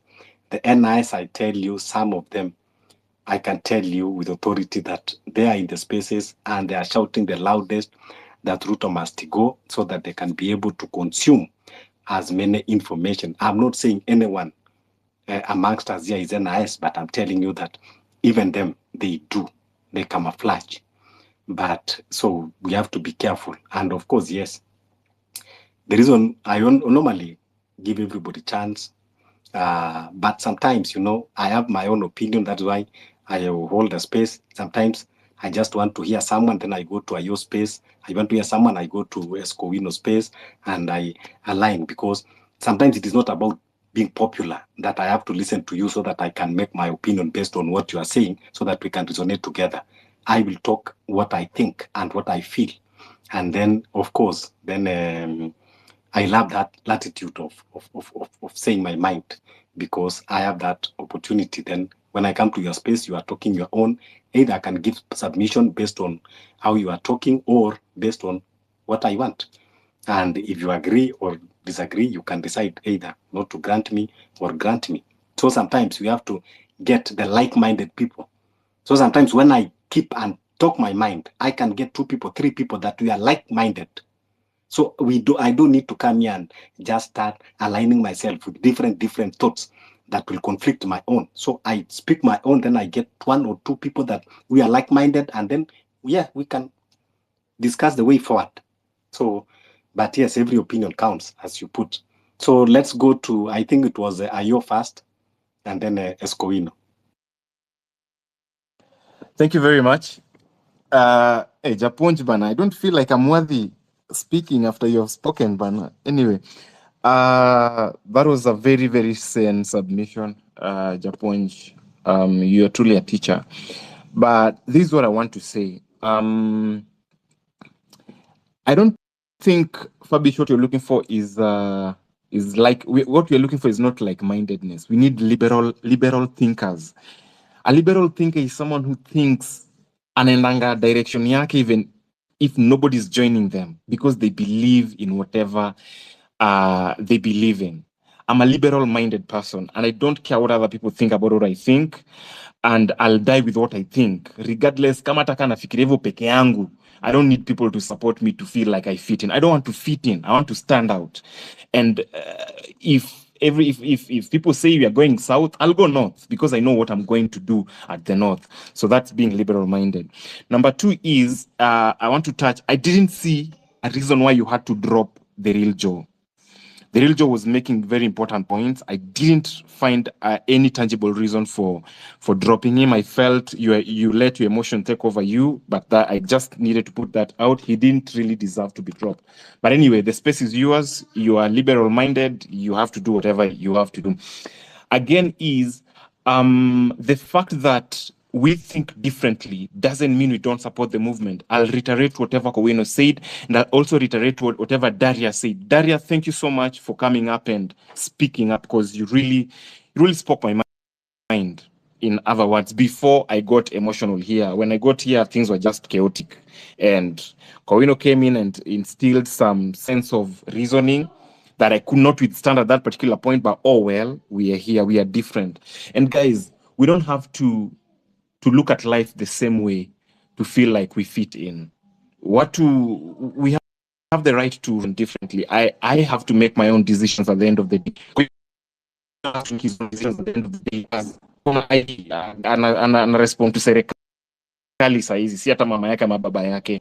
So let's respect each other's opinions. However, let's not try to push people to think the way we fit in, we think, if that makes sense. Again, is on the movement, Eustoria, what's the solution? What's the solution? I think that's some sort of, you're trying to fit someone in your box. You're trying to direct the conversation in a certain way. Ukifeel go in a different way, you try to interrupt them because they're not saying what you want to be told. We're not here to be told what we want to hear. We want to hear the truth. And the truth doesn't taste any sweet. It's bitter. And that's just the nature of the truth. It will never be sweet. So, as I land, I want to say that we are in this mess as a country. We're in this mess as a nation. It is only us who will fix it, and we'll have to think of different strategies to fix this mess that we are in. If you climb up a hill, and rather if you go to the gym and unainua chuma, unainua 15 kg na inakulemea, you need to find a different strategy of probably ukule vizuri. You need strategy, kula vizuri, uende gym kama uko energized, unakunywa maji, utainua hiyo 15 kg. But if you're trying to inua this 15 kg the same way you do it every single day and expecting different results, then I think that's so far-fetched, So if we've tried the streets, we've gone to the streets, and I'll stay with this as I'll die with this idea. I will not support the streets because I tried the streets. I went to the street not once, not twice, but I saw what it bore, the fruits it bore. And Kowino said something very important, that Eustoria streets ilikuwa viable back then. Right now, ili serve purpose yake. Saizi, it's not serving any purpose anymore because we've seen the advantages, we've seen the disadvantages, we've seen the consequences. And we've seen what it has led to and what it cannot lead to. So it's only right for us to sit down, re-strategize and say, guys, we've tried option A. Option A is not working. Why don't we try option B and try it from this certain direction? But you don't just push people. Let's try option A. It has to work. Let's not be micromanagers. And that's why companies fail, because they tried one mode of whatever the same way every single day, expecting different results. So tukue wajanja kidogo, tukue na akili kidogo. Siyasema mna akili, but tukue na hekima kidogo sasa to apply hekima, and we see where it can get us. The fact that I don't reason like you doesn't mean I'm your enemy. I'm not your enemy. I'm just a Kenyan like you, with a Kenyan ID, who wants the best for the country. And that's why I was on the front line from the very first day when the movement began. And I was, yes, let's storm the streets, because we had not gone to the streets. Let's storm the streets. And it only got what it got back then. Right now, right now, hapana. And like I said, when I say the things I saw, on the streets. See it in a self-fear. I'm just telling you the reality. I like looking at life from the reality point of view. See stories at Jabba. Thank you very much. I think it's Kowino's time. Thank you guys for listening to me. Great evening. Yes, Kowino. Thank you, Ayo. Thank you, Fabish, and thank you, Japonj. Japonj, again, I also didn't want to come after what you said because that was just excellent. Before I respond to Daria, I want to say that the fact that we can die of malaria in a dispensary in Ugenya or Busia or Karachuonyo in Homa Bay or anywhere else doesn't mean that now we should go looking for death. The fact that death will one day get us doesn't mean we should go looking for death. That was Fabish. I didn't like that analogy. That even if we will not die on the streets, we will die maybe because there are no medical facilities. It doesn't mean we should go looking for death now. Secondly, Daria, first, I'm not a Raila sycophant. I don't support Raila. I voted for him, yes, in the 2022 general election. That we parted ways when he said kura zake zimeibiwa, because I was just tired of that narrative, nimeibiwa. So right now, even if Raila was to be in the 2027 general election ballot, I will not vote for him. But I can bet my balls 60% of the people who voted for William Ruto, if they see Raila in the ballot, they will vote for William Ruto again. That is if those are the two, if it's a two-horse race like the way it has been. Now, back to what you were saying, I said last night about in my space, which I agree, I said, when I said I wanted Raila to win the AUC chair, because I feel like personally, and this is my opinion, I'm not forcing it on anyone. Everyone has the right to want anything for Raila. If you want him to lose, that is on you. If I want him to win, that is on me. Me, I want him to win because I feel at least he will not have those power games that he usually plays in the Kenyan politics.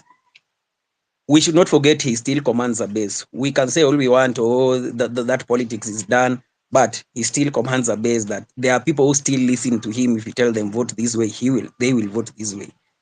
Now, when I said maybe when you are saying he's a problem and now we should make him an African problem, that is not what I said. I basically asked someone on the space. We are saying Raila doesn't have a good manifesto for Africa. Daria, do you know the previous 4 AUC chairpersons? Do you know them, like by names? Like right now, offered, you can just say, I know this person, this person, this person. Daria?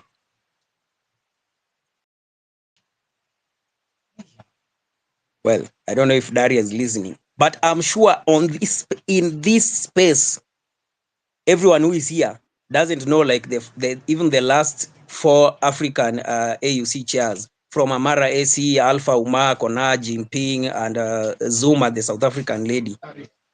That alone, we don't even know what their manifestos were when they were campaigning for that seat. We don't know how they won it. We don't even know them by names. Even the current one, Musa Faki, we don't know what her manifesto was. Even Amina Mohammed, who was Kenyan that time when Uhuru was campaigning for her, we didn't know what her manifesto was. That one I can bet here, we didn't know what Amina Mohammed's manifesto was when she was campaigning for that seat and beaten by Musa Faki. Now we know Raila's own because he is Raila. And now we feel his own is not suitable for Africa, but we don't know what the previous ones have done for Africa. What have they done for Africa that we can come to this space and say? I'm not championing for Raila, maybe because he's Luo, or because I come from a certain block, or because I've joined ODM like Favish has always purported, or because I want to vie for Ugenya MP as Favish has always purported, or because I have sight in leadership. No. But I'm feeling his absence in Kenyan politics could be a win for the Gen Zs and millennials going to that 2027 ballot. Why? Because that Nyanza base will be free to be occupied by even that candidate that we want to win that seat. Those will be votes that anyone else can get. When Raila is there, he can command even 60% of those votes to go to his preferred candidate, whether it's Ruto, whether it's himself, or anyone. Now, assuming if he is not there, in that if he's not here playing those cards, because the AUC chair, when you are there, terms and conditions says you cannot participate in politics in any country, even your very own. Huwezi enda kusema I'm supporting this person, huwezi enda kusema ODM na sasa ODM ipatie ticket. No, He will not be able to do that. Now imagine a vacuum. Those Nyanza votes, vacuum, is maybe the coast votes that usually commands a vacuum. Those are up for grabs by the political, maybe by the candidate that the Gen Zs will be rooting for at that particular election.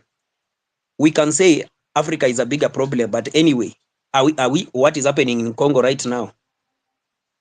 Is Raila the cause of what is happening in Congo? Is it the cause of the coups that are happening in West Africa and any other country? Is it the cause of why Museveni has been in power for 80 years or for 50 years? He is not. Let us deal with our own politics first, clean our country, then we can think about Africa. Tusijifanye ni kama sisi tunataka kuclean maybe Africa. And that is just my opinion. That is just my opinion. Everyone else can have their own opinion. But I feel like Raila's absence in Kenyan politics could help us beat Ruto in the 2027 general elections. That is my opinion. It could help us. I could be right, I could be wrong. Maybe if he loses, it could also help us beat Ruto. But I want to see how if he loses, it can help us beat Ruto as well. Mimi na feel sisi yeye akiwin inaweza tusaidia kubit Ruto. But pia kama mwenye akona ile idea ya asipo win inaweza tusaidia kubit Ruto, you can sell me that idea. That's why we are here, to share ideas. I don't want a point yenye Japunji akisema idea mwenye yenye sisikilizani nayo naanza kumtusi, naanza kusema amenunuliwa. Maybe hata ni mimi nimenunuliwa. We don't know who has been bought. I cannot say Dari has been bought because yeye anataka Raila lose. I know. That is not a reason to make a be bought. Hiyo si reason ya yeye kununuliwa. I know how we have been with her in different spaces, and sometimes we disagree, like she said. But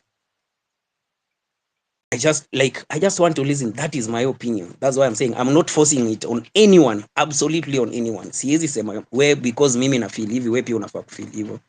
Now, back to our very own. I want to agree with the has said lastly that Fabish, when someone is saying something you disagree with, unamwambia tupe solution. I love venye Dari ameweka. Amesema siku atafeel revolution imepick the way it picked on the 25th June, she'll book a ticket and come.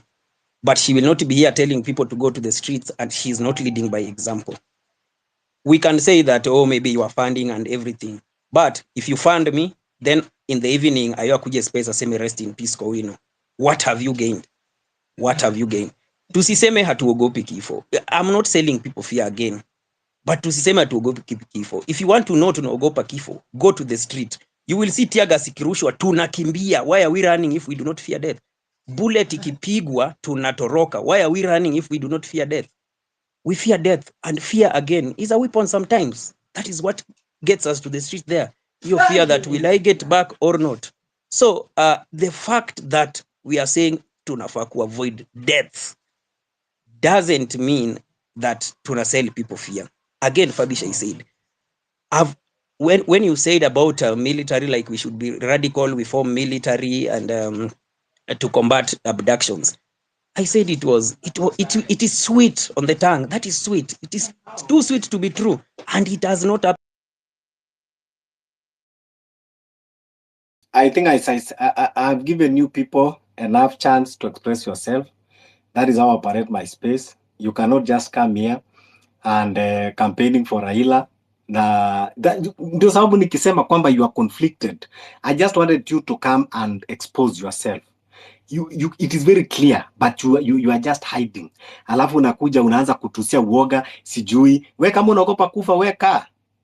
Lakini waacha kuwa kila wakati unakuja ukisema and I don't bring solution, unaanza kuambia watu ati Raila akienda. Sasa Raila akienda EU, nao anapigia Ruto simu kina Joe, kina Mbadi akiwaambia support huyu. You are not making sense, bro. And hii mambo nakuja kutuambia hapa like you are, you know, Jabonji, this is things that I have to keep on talking because that is how I do things. We cannot just get a platform to be lying to ourselves. Na hatuwezi kuja kujidanganya. Tukisema kwamba kuna watu wamenunuliwa, it is reality. You cannot read more than this what you are seeing here. Mtu kuja kukuambia unajua Ruto wanted to instill fear on Kenya so that you cannot be able to talk. And that is why the agents are driving that narrative exactly 100%. kuja kusema unajua hatutaki kuhudhuria mazishi, hatutaki kufanya nini. That is exactly what Ruto wanted, and it is playing out perfectly by the manifestation of mtu kama Koino. Exactly, ana push that agenda ambayo Ruto alikuwa anataka. The reason why Ruto was abducting people, not just because he wanted to kill to be happy, but to instill that fear. So now we have the agents of fear mongering going around. Koino, mimi nitaongea, watu watajaji wenyewe, lakini based on your actions and ile vitu ambao unakuja kutuzia hapa, that is exactly what Ruto want to play. Ukisikia mtu wote anakuambia we need to fight Ruto spiritually, Ruto is not a ghost. Ruto is a human being, physical human being. Ukisikia mtu anakuambia unajua kumuondoa Ruto tutafanya mpaka 2027. So wale watu ambao wataki ngoja 2027, they can continue with the agenda, lakini waacha kila wakati kuwa unauzia watu fear na kusema you don't want to die, you don't want to do this.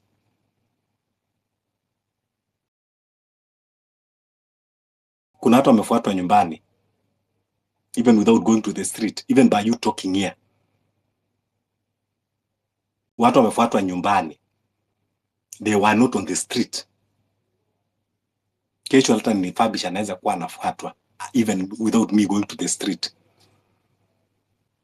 But ukikuja hapo unatu lecture telling us how you know. Unajua unawapatia time mulecture vizuri and at least expose yourself. I wanted you to come and expose yourself na kuja hasa kuuza agenda Raila, because when I said Koino, I know you are working for Raila and that is why you are conflicted. That is why unafanya hizi zote, because you have to take orders from somewhere. That is very clear, like day and night. You can lie to others, but you cannot lie to me.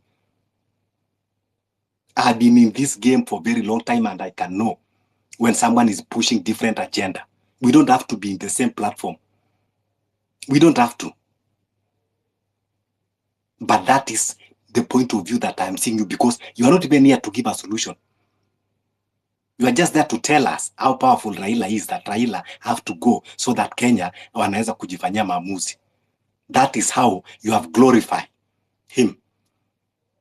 And that is why you are campaigning for him, literally. But now you are here.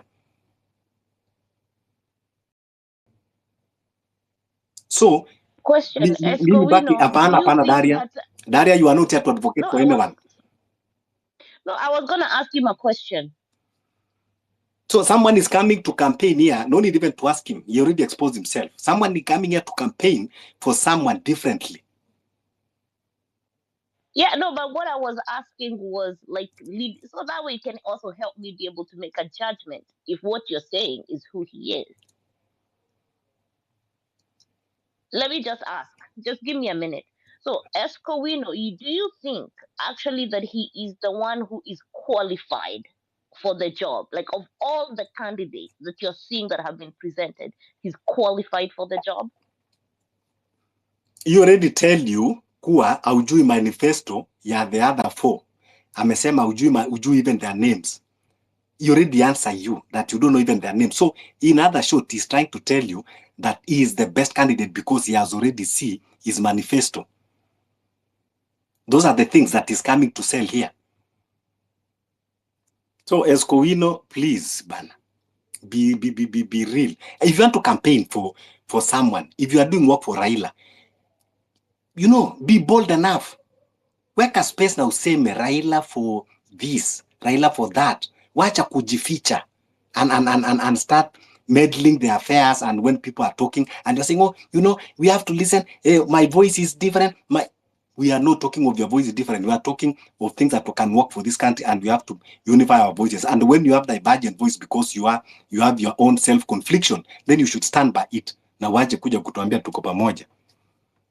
Yes, Lyson. Then naona we have our brother NMSQ. Maybe I'll just be very brief so that we can allow others to talk. As I said earlier, if we are going to, there's a reason why in this country, even the liberations that have been fought, it's never been fought by everybody. People have a different way to look at things. And if you look, and we come, this is part of our cultures. It comes part of our culture. It comes, and that's why Gen Zs are very different, because their culture is a bit more liberal, and they have no much hang-ups like many older generations who have been influenced by the tribes. But if you look at culturally, even how this independence was fought, even within, for example, the Kikuyu community itself, there were people who were going to sell out, and how they were doing it was very simple. They were listening to the people who are organizing the movement, and they'll go back and say, no, but we cannot kill whites as a way of solving the problem of colonization. We are not going to allow people to be killed. And most of these people came out later to be rulers because they went to school. If I talk about the senior chiefs, all of them, the children went to school, and after independence, their children were co-opted in government. Yet their fathers themselves were part of the administration of colonialism. So, as I said earlier, in revolutions, nothing changes. The game is always the same. How people look at things is so different, because some of us believe that to get Ruto out will require some very, very drastic things to be done, but not by everybody. But when it's ripe, everybody may come in, but we may not agree in the beginning that this is the way to do it. So that's why we're saying it should be open, and you're saying people should give their solutions. What can be done in your local may not necessarily happen in Kisumu, may not necessarily happen in Mombasa or Kayole. So people should localize their problems because of how they feel the pain of this government. That way we are having a discussion. But to have a uniform space where we are agreeing on what to do will have a difference, because particular cultures have this fear of blood. Particular cultures have no fear of blood and death and killings. And this is very natural because of where we come from. And that's why I gave an example earlier why nobody has ever conquered Afghanistan. For those who are here earlier, I said Afghanistan, people have tried to conquer Russia, China, US. All these people have tried to conquer Afghanistan until the US surrendered the other day and left so much equipment, despite the multi-billion equipment and technology. And the reason is very simple. The culture of the Afghan people and the terrain, you got to understand the culture of the people. Those are people who can hide in caves. They can slaughter a cow and hide in the cave for a whole month. So before you, even if you keep bombing outside there, they're okay. But they will ambush you, and they'll ambush the enemy when you're hovering in the choppers. And the terrain is so mountainous. Even Alexander the Great himself died on his way out there. So what I'm saying is, even in Kenya ourselves, we have the same thing. Nothing is different. Our cultures are so diverse. So we need to understand that our culture will influence how we think and how we air our things. One of the things I don't get, and I'll try to say from my point of view, when you're in these public spaces and you're a fighter, you don't come here to show weakness. The moment you show weakness, it's like we are telling the whole world that, oh, we are fearing this, we are doing that. We should be able to try to refrain and keep ourselves to our strength and the achievement, to encourage the movement, to encourage the people to be able to participate, or to come up with alternatives on how to do things. If William Ruto was to speak out about his weakness in public, of which you know very well, he knows there are weaknesses. And you saw the other day, even his bloggers, Akinalaya, saying, we have been trying to advise the president in private. Now he's acting. Of course, it is a strategy. We must try to keep some things private in public forums like this. It's like you're going to tell your children, you guys, today, I'm sorry I don't have any money, you're going to sleep hungry. Even when you don't have money, you cannot tell your family, this month I don't know what you guys going to eat. You leave your house and go and tell them, I'm going to try and make sure. It's difficult, but I'm going to work hard to try to see what will happen. That is how the spirit of liberators or people who fought for colonial imperialists, were able to sustain their movements. So if we come to these spaces to castigate each other, to show that me, I've seen so many deaths, I cannot go to the street. Well, it might be true, but in these public spaces, let's try to refrain from calling out some of these weaknesses within ourselves, because we have DM. You can directly message people or even call them through Twitter and talk and square out your issues. But coming to these public spaces and mentioning names and putting dirty linens here is not helping the movement. Unless it is necessary, we should maximally try to avoid it. As I say again, we come from very different cultures. Some cultures were warriors, others, like I'll say in Kikuyu customs, the women contributed more in the movement than the men because they went through too much atrocities. They were the ones who were raped, but they kept quiet. They were the ones who were able to sneak food to the fighters, and they kept quiet when the other people came. After even independence, their women had many children, aside from different abductors and other people who came to the empty homes. But the men, when they came back, they never discussed about where did you get these children from. They assimilated and moved forward. So in this journey of this liberation, many things will happen. As I've said earlier, nothing changes. The movements will be the same. There'll be betrayers. There'll be people who are not sure. There will be hang-ons. There'll be people who want to take the glory. There'll be people who are here to look for numbers and followers. But there are people who are very clear, who want a better Kenya. Those who remain wanting a better Kenyans, let us focus on the gains that we are making on every move. And where we have made a mistake, let's try to look for a better way of correcting each other instead of looking like we are gang raping or having an egoistic match that doesn't really mean anything. Because in these spaces, everybody is here. So that's my just word of God. We are gaining, we are not losing. The house of Scad is coming down, but will only come down if people are able to can without necessarily expecting flowers or expecting to stand out. Yeah, asante Lyson.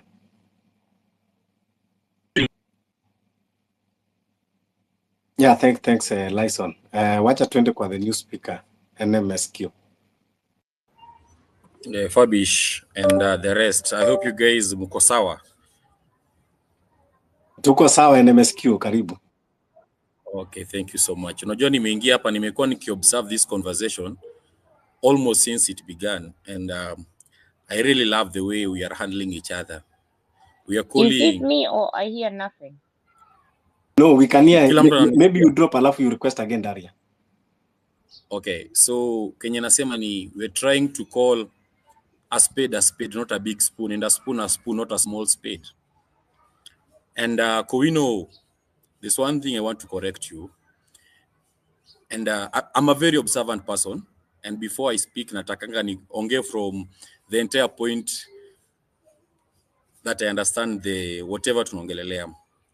And I want to be very specific kwa hiyo, I don't know, I won't call it a beef between Koino and Fabish, but I really like what Fabish is saying, to be honest, because that's the reality we are all trying to avoid.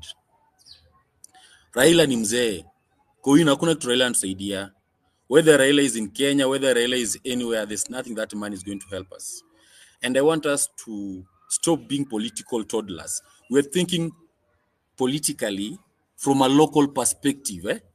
Wakati jana Ruto cancel the Adani deal, all of us are just shouting, it's the noises that we've been making here and imefanya Ruto cancel the Adani. And Ruto was very specific. The reason why he canceled that Adani deal, it was because of those influence from other countries. And when he said other country, it's only one country where Adani was inducted, that is the US. It happened yesterday, Ruto akakuja cancel. Nataka tuangalie this thing from a political perspective, global political perspective.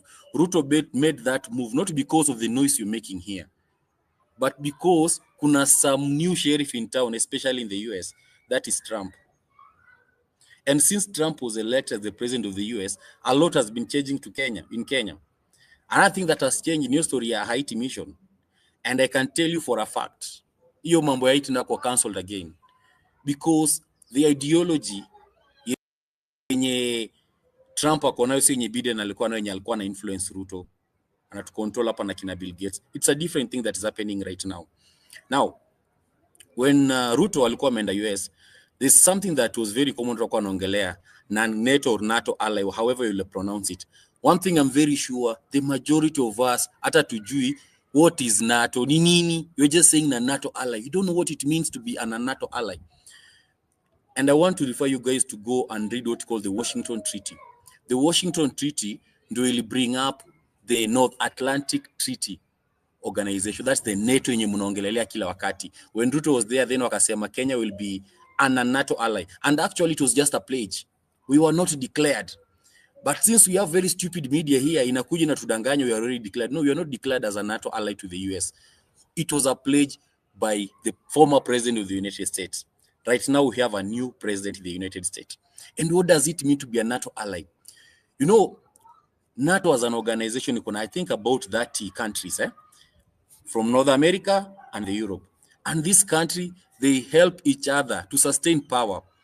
And even if you read their agreement, they are very precise politically and also in terms of the military human resource. Politically.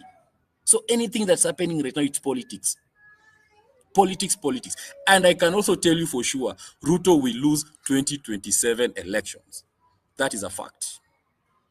Because the outside powers are even more than whatever noise tuna make up and down. Now, what is my stand, mambo ya streets? We need to go to the street. Wale watu wako majuu, just do whatever you're doing. Mimi, I won't say that at people who are abroad, they are inciting us. They are not inciting us. What option do they have? I've heard some people telling them, watoke majuu. What option do they have? They don't have any other option. They only doing what they can do. If it is sponsoring people here, kama ni kutuambia through the media, that's what they are doing. They are doing their best. So stop telling people that they must come to the street for you to feel that they are real part of this movement. No, that's not how it works. Majority of them, they are in the US.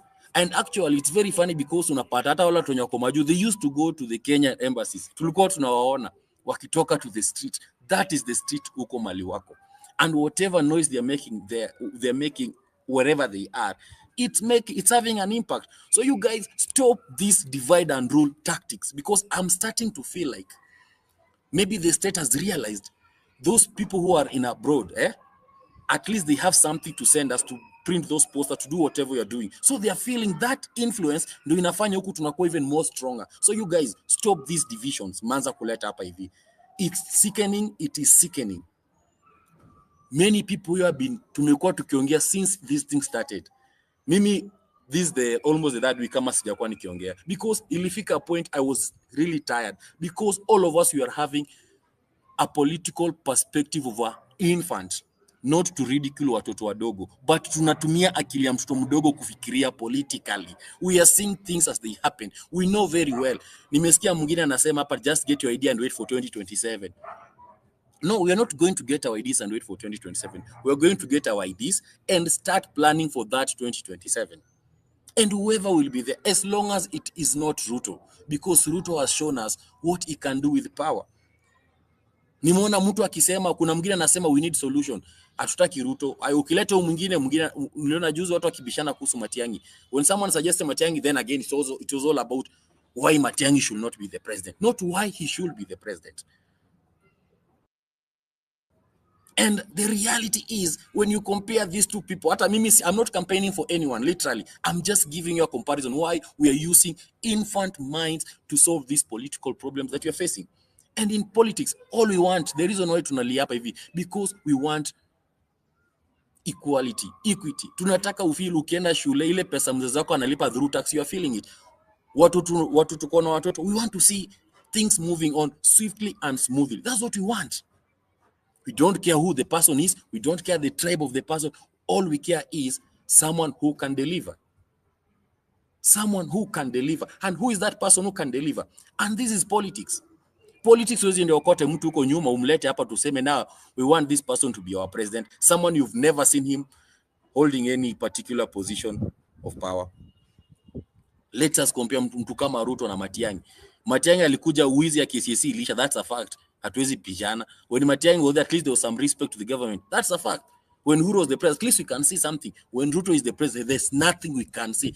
This is a day and a night. We can't compare the two. Totally different. What we need, we just need a better person. We don't need ule mtu mwenye ati yako 100% perfect. There's no one who is 100% perfect. Na kama kungekuwa na mtu mwenye yako 100% perfect, then these systems of check and balances, asiju kuna judiciary kwa zingekuwa, because ukisha elect president is perfect. Ukichukua mtu is perfect. No one is perfect. So my point is, let us continue what we are doing. Let us not stop it. Let us continue educating people. Civic education si lazima nitengeneze hapa space today. Mimi kama MMSQ na kuja hapa na space now I want to teach about the constitution. No. Any chance I get, I teach you people. Right now I've gotten a chance to explain to you what does it mean to be a NATO. Ni nini? NATO ni nini yenye mnaongelea NATO or NATO? Ni nini? Mnasikia tu na NATO. Ale, what is it? What does it mean? What benefit does it come with? What impact does US elections have on Kenya politics? Those are the simple things we need to be doing. So that is civic education. Lakini sisi siasa za chora mnakuja hapa kutuambia mambo ya Raila, atoe Raila should not be, ati mbona Raila anafind AUC, and muulizo hapa swali, nani alikuwa anajua hiyo AUC position? No one knew. No one even knew watu wenye walikuwa the former AUC cha people. No one knows them. Oh, I knew. That position is very insignificant. Daria, I've said the majority of us didn't know that. So that position is very insignificant. Any impact on us. Like, we don't care whether Peter, whether Anguke, we don't care. All we care is about our lives here in Kenya. All we care is about our jobs here in Kenya. And I want to say this, and I know it may sound very personal. I think we have a problem with our friends from the other side of Nyanza, majority of them, not all of them. When you talk about Raila, juzi nimekosana na mtu because I talked about Raila. No, Raila is not a solution. He has always been there. He has always made a handshake in all this government. What advantage ama what benefit ushaipata from such? Nothing. So you guys, you need to know that we are in times that are very changed. Si kama kitambo. Hizi siasa za division hapa mnatuambia hapa sijui tunahitaji Raila hapa sijui tunahitaji nani hapa. They are very useless and baseless. The only thing you can do right now is what you can do best. Take your ID, take your voter's card, continue making noise wherever you are. That is the only solution you can have right now. Kama watu wanapanga kuenda street, let them go. Don't stop anyone. Stop selling people fear. Unaambia mtu, oh, usitoke nini? Why are you selling fear? Na kina Koino nyinyi nakumbuka mlikuwa mna make noise hapa sana. Mkikuwa pale utari, because you decided to go there. Now imefika time mnaanza kutuambia hapa, oh, usitoke street, oh, angalia yule mwenye ako na biashara, oh. Sasa now tunataka tuende kwa pale Hell's Gate, Heaven's Gate, tuombe Ruto atoke. It can't happen. Just do what you can do. Kama mtu ako majuu, achana na yeye afanye Kenya anafanya, asaidie vile anaweza saidia. Si kila mtu atatoka street na si kila mtu ako majuu. But what matters is that we are all Kenyans and we all want a better Kenya. That's what matters. But stop coming here, mnaanza kuambia wale watu wenye sijua kwa majuu, oh, they need to do this, they need to do this. Ushaiwaona kwa street. No, that's what for me it doesn't matter. What matters is let us make Ruto akwe very uncomfortable. Akikuja X anapata kwa attack. Akikuja akienda na ndege sijui kwa US anapata wale watu wako wamechachisha zaidi. That's the only thing we can do right now, because right now you realize we have a president mwenye whatever he says, that is it. For how long have we been crying about that Adani? How many times have you seen the CS for energy defending that Adani? But when Ruto says, now I cancel this, you are all here clapping. You let us now state. What? You people, mwache kutumia akili ya utoto kufikiria politics.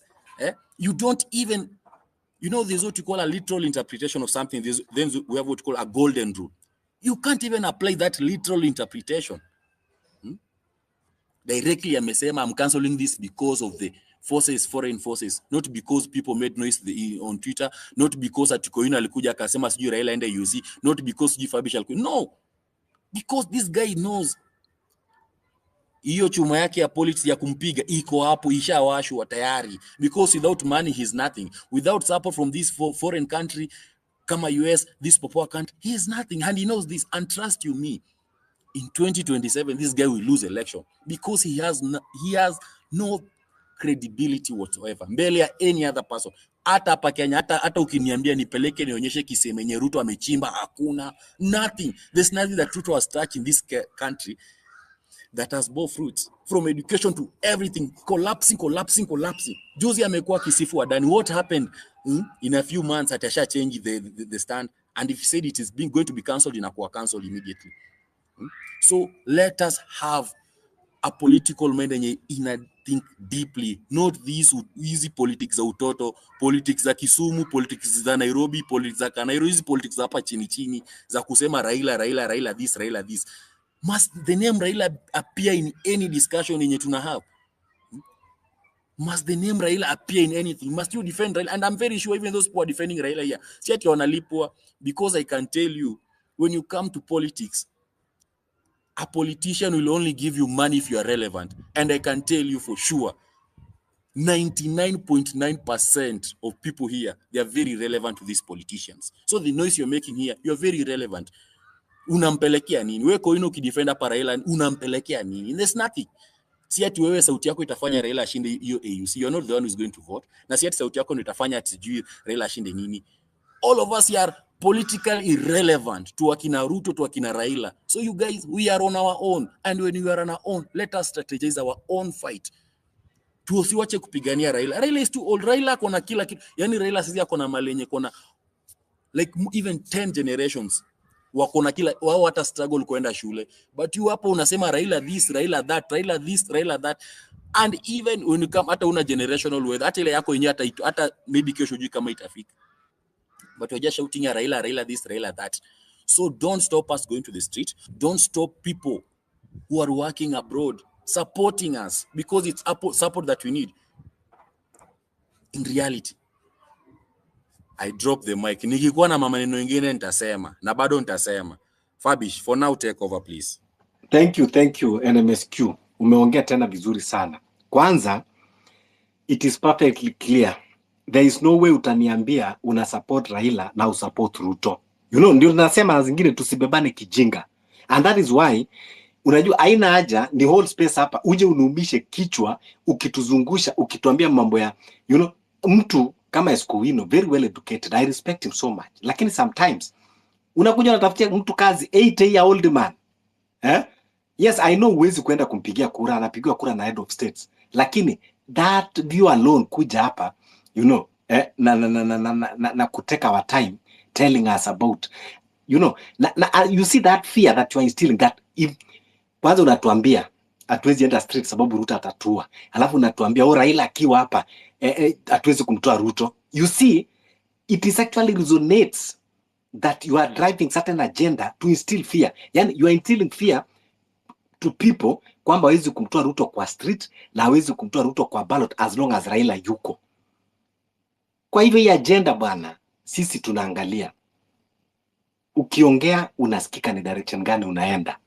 And that is what I will not, you know, like that unichomeshe kichwa ukianza kuniletea mambo ya kila kitu kwako ni impossible.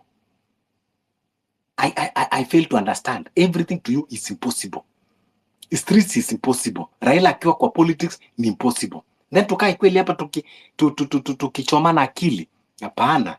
Hatuwezi kwenda namna hiyo. We have said, I have always been very consistent and very clear. Me, I am for the street. And I don't have problem for the civic education or any other method that people want to use. But I don't understand why someone will be touchy when it comes to the street and yet you say you are supporting the movement. You fear to die. Let those people want to go to the street, go to the street. You continue with your comfort in your safest heaven, removing Ruto. Then let people who are ready to fight. That's why not all of us are military, but you have people who are military because they're ready to defend this country. But not everyone have that zeal.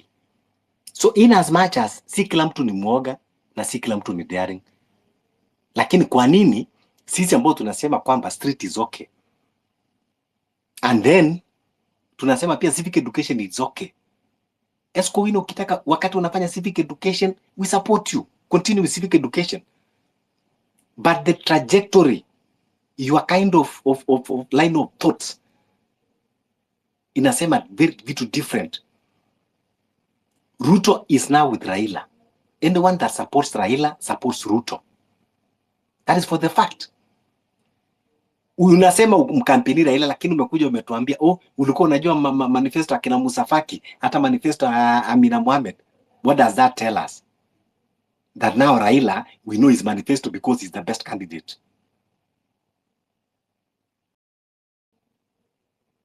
I have been even having a view kwanza, hata in fact hizo pesa Raila anatumia kwanza kwa campaign, that is another wastage of money that we should not even incur.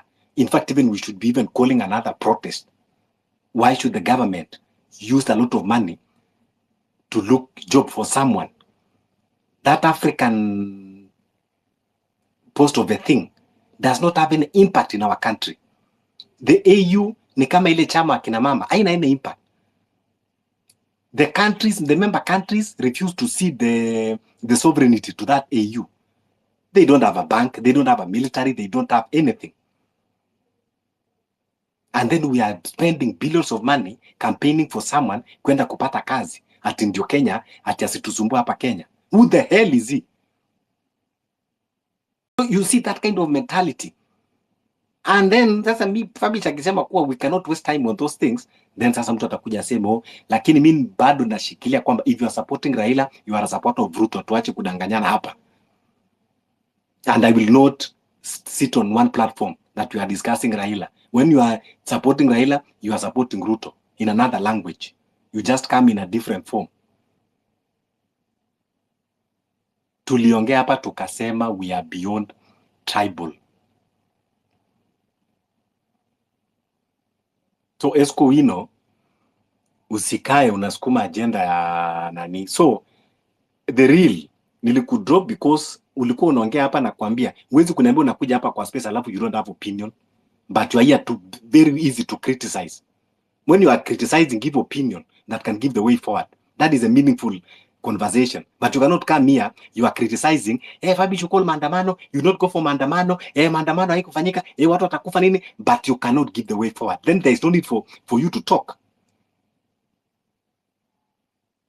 So mitaendelea kukua radical hivi until we understand each other or we fail to understand each other, and then everybody can do things. And that's why nilisema it is not necessary that we can have common grounds. I never have issue with people doing civic education at all, and I've never criticized people doing civic education. I never even one day criticize or mock them. Even as I always call for the street action, but I never criticize people doing, I even support. When they are doing all the spaces, I join the spaces and I give my opinion. Because that is one way of fighting the regime. But when someone come and fight for people that go for the street, hata kama ni watu watano wameamua kwenda, why mbona ipo uchungu kwako if you are not driving a government agenda?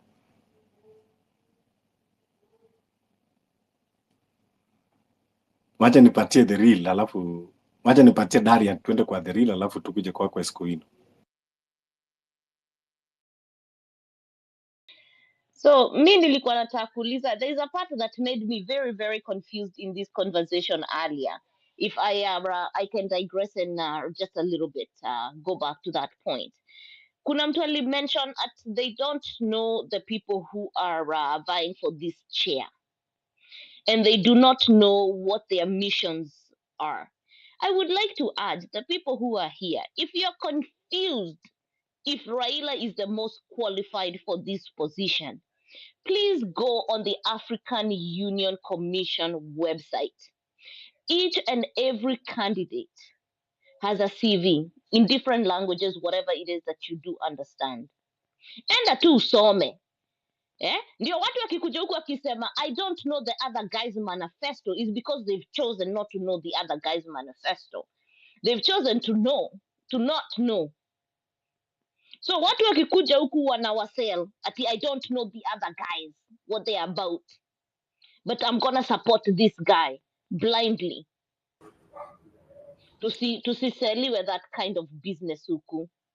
Na hata sisi wote, kila mtu yuko na simu hapa tu, kwenda tu Google usome each and every CV. Ndio watu wakikuja huku wakiwaselia that kind of stuff, you look at them, you laugh, either you ignore and move on, or you give them the points and then you move on. Because what mimi I'm urging sisi wa Kenya, and part of I guess my little civic education, get informed. Enda mwenyewe ujitafutie information.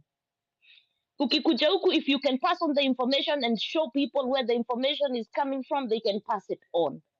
Because we're just regurgitating stuff out here.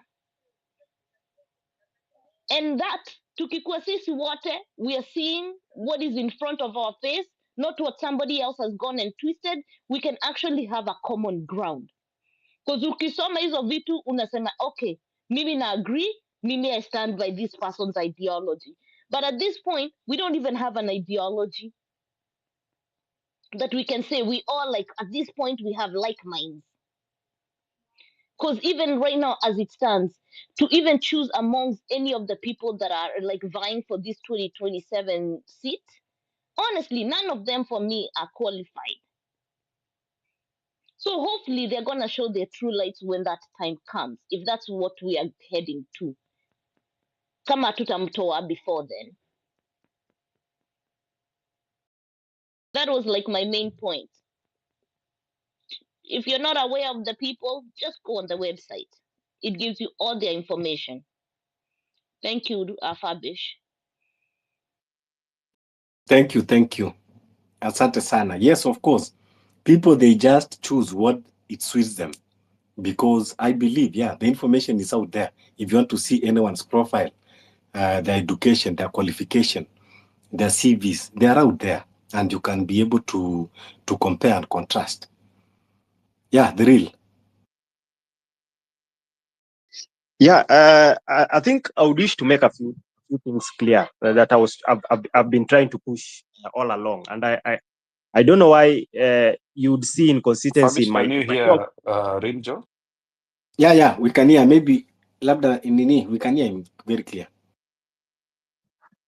So me what I wish to say is a few things. I believe that for us to be able to achieve some very, very fundamental gains and massive gains as we wish, because there's nobody, majority of Kenyans are not happy with this regime. For us to be able to achieve massive gains as we want, we must have and we must structure the movement in a particular way. What do I mean? And this is what I always allude to, and I'll give you this with an example. A friend of mine goes to Nairobi hospital and finds a lady crying, and this lady is crying that she's not able to get medication, because of SHIF and SHA, because of some other reasons. And this person asks this lady and tells this lady that, so you see, this is the problem of the government. And this lady turns and says, no, shida si serikali, shida ni huyu daktari, na naona huyu daktari na nimemwona tangu niingie, huyu daktari akona hataki kusikia maneno ya watu. This guy is like, huyu daktari si ndio ameleta SHIF, ndio ameleta SHA. Ati hapana, huyu daktari anafaa tusikie. There's someone who is feeling this pinch but still does not believe that is the problem of this regime. And those are some of the people, and there are so many out here in Kenya. So many. There are people who are feeling the pinch of the economy. They are feeling the pinch. But siku wenye wanatuona tukienda maandamano, they are also complaining, mbona mnakuja kutaribia biashara. There are so many of those people. When we were talking about this maandamano 21st, we have been pushing this maandamano from a very long time. I think from about 2 weeks back now. Tumekuwa tukipush this maandamano. It has been pushed, and I've not seen people take responsibility about these protests. That's what I was trying to say. We need to enlighten and illuminate each other. And I'm giving you again an example. On Wednesday, I'm calling a few people. And me, I've said, and I've categorically said, na nitarudia tena, I can account for myself and the people I were with in the streets. And I've never disappointed when it comes to go to the streets. And yesterday, even yesterday, my space here at Subui, we never did it. We only did our space today again. Because whenever that clerical call is there, I don't see a problem with going to the streets. Of course, kuna wale watu wanaogopa, achana hata na kifo. Kuna watu wanaogopa hata hiyo mlipuko tu ya ile tear gas ikilipuka pap. They will disperse them, they will run away, they will disappear, they will never come back again. The people who are afraid of those kind of things. I'm giving you an example, practical example. On Wednesday, I'm looking for people. I'm calling a few friends of mine. And I'm telling you this because I've said before again, I've been a member of Bunge ya Wananchi, Jivanji. Niliacha kwenda huko because of my own personal reasons. And I used to go there every Thursday. Natoka kwa ofisi yangu Westlands nakuja mpaka Jivanji. And I don't care and I always go there. We used to mobilize. And I will tell you the way we used to mobilize to go to the streets is different. Right now we are mobilizing in a different way. We like to mobilize online. I don't see a problem with that. I castigated someone last week about Imandamana 21st and I told them, if you want people to turn out, try and also mobilize from the ground coming up. Nikagombanishwa, nikawacha. But me, I will always do my part. I will always do my part. You part ya ikifika, you will see me there. I will be there. I don't have to go there and I start taking pictures and post for you online. You will see me there. I will be there. And I will account for myself there. If you want me to account for myself there, I will account for myself there. The problem that we have is if we try and package our messages the right way. Because there are people who have been scared today. Ni vile tu watu kama sisi we are hardcore. Me am hardcore bana. Hakuna kitu mtu ataniambia that will terrify me ama nini. Ama hata unitukane aje. At the end of the day, the problem that I am feeling, the pinch that I'm feeling, the difference between me and you, hata tukosane tukutukanane aje. The pinch that I'm feeling that this government that is being brought by this regime and I don't want it is me who is feeling it. And I will fight for my country in the best way I know how. So whoever tells me whatever, we will not give up. But there are people who have given up because of being called sellouts as well. And we must recognize that. There are people when wameacha to participate on the movement these days because wamebrandiwa sellouts even when they were not sellouts. That's something also we need to come to terms with. But what I'm saying is, we have mobilized before. Wednesday nikijaribu kumobilize a few people, most of them were not for it.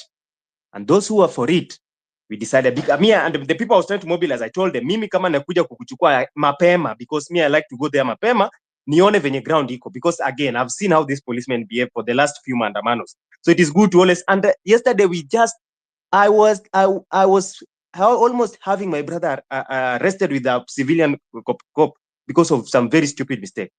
Yesterday, if you were in the street yesterday, these guys wamekaa kwa restaurant huko juu, civilian cops wamekaa kwa restaurant hapo hivyo juu, wanaangalia watu wengine wamesimama hapo hivyo. You see one person, two people na makaki. Unajua kujua polisi ni rahisi sana na hizo makaki zao na hizo sport shoes zao and the jackets, very easy to know them with some with the face mask. And we like to do that because you go there mapema, you can even give people direction. Where sahi kuna watu wanatembea hapa hivi Kimathi Street, musiende hivyo Kimalamala, mutembee hivi. That's what we do. But the most important thing these days, protests don't really have to be organic. You will wait for organic protests, they will not happen. People mobilize. Even when I have said before that when I used to participate in protests za Raila would declare protest 1 month earlier and go around the country and mobilize and now send youths kwa mtaa and people would mobilize. And that's how people would come out. And I wish we would mobilize. We would come out and take responsibility and mobilize. And I would not castigate anyone who does not go to the street, but it still resonates with everybody in the movement. I will tell you, going to the street also, could see not everybody has the courage, but there are people who will support. There's people who have been sending messages and supporting. Okay? Even though me, I don't wish you to support me. I don't wish to be supported in that way. Me, I'm going to fight there because I know what I'm going to do there. But there are people who have been supporting, there are people who have been sending other people there, and then mkunywe maji, and then mfanye hivyo, which is very good because they are not able to be there. What I'm driving at is we need to have a way, because at the end of the day, we have seen that there are people who have this pinch that we have.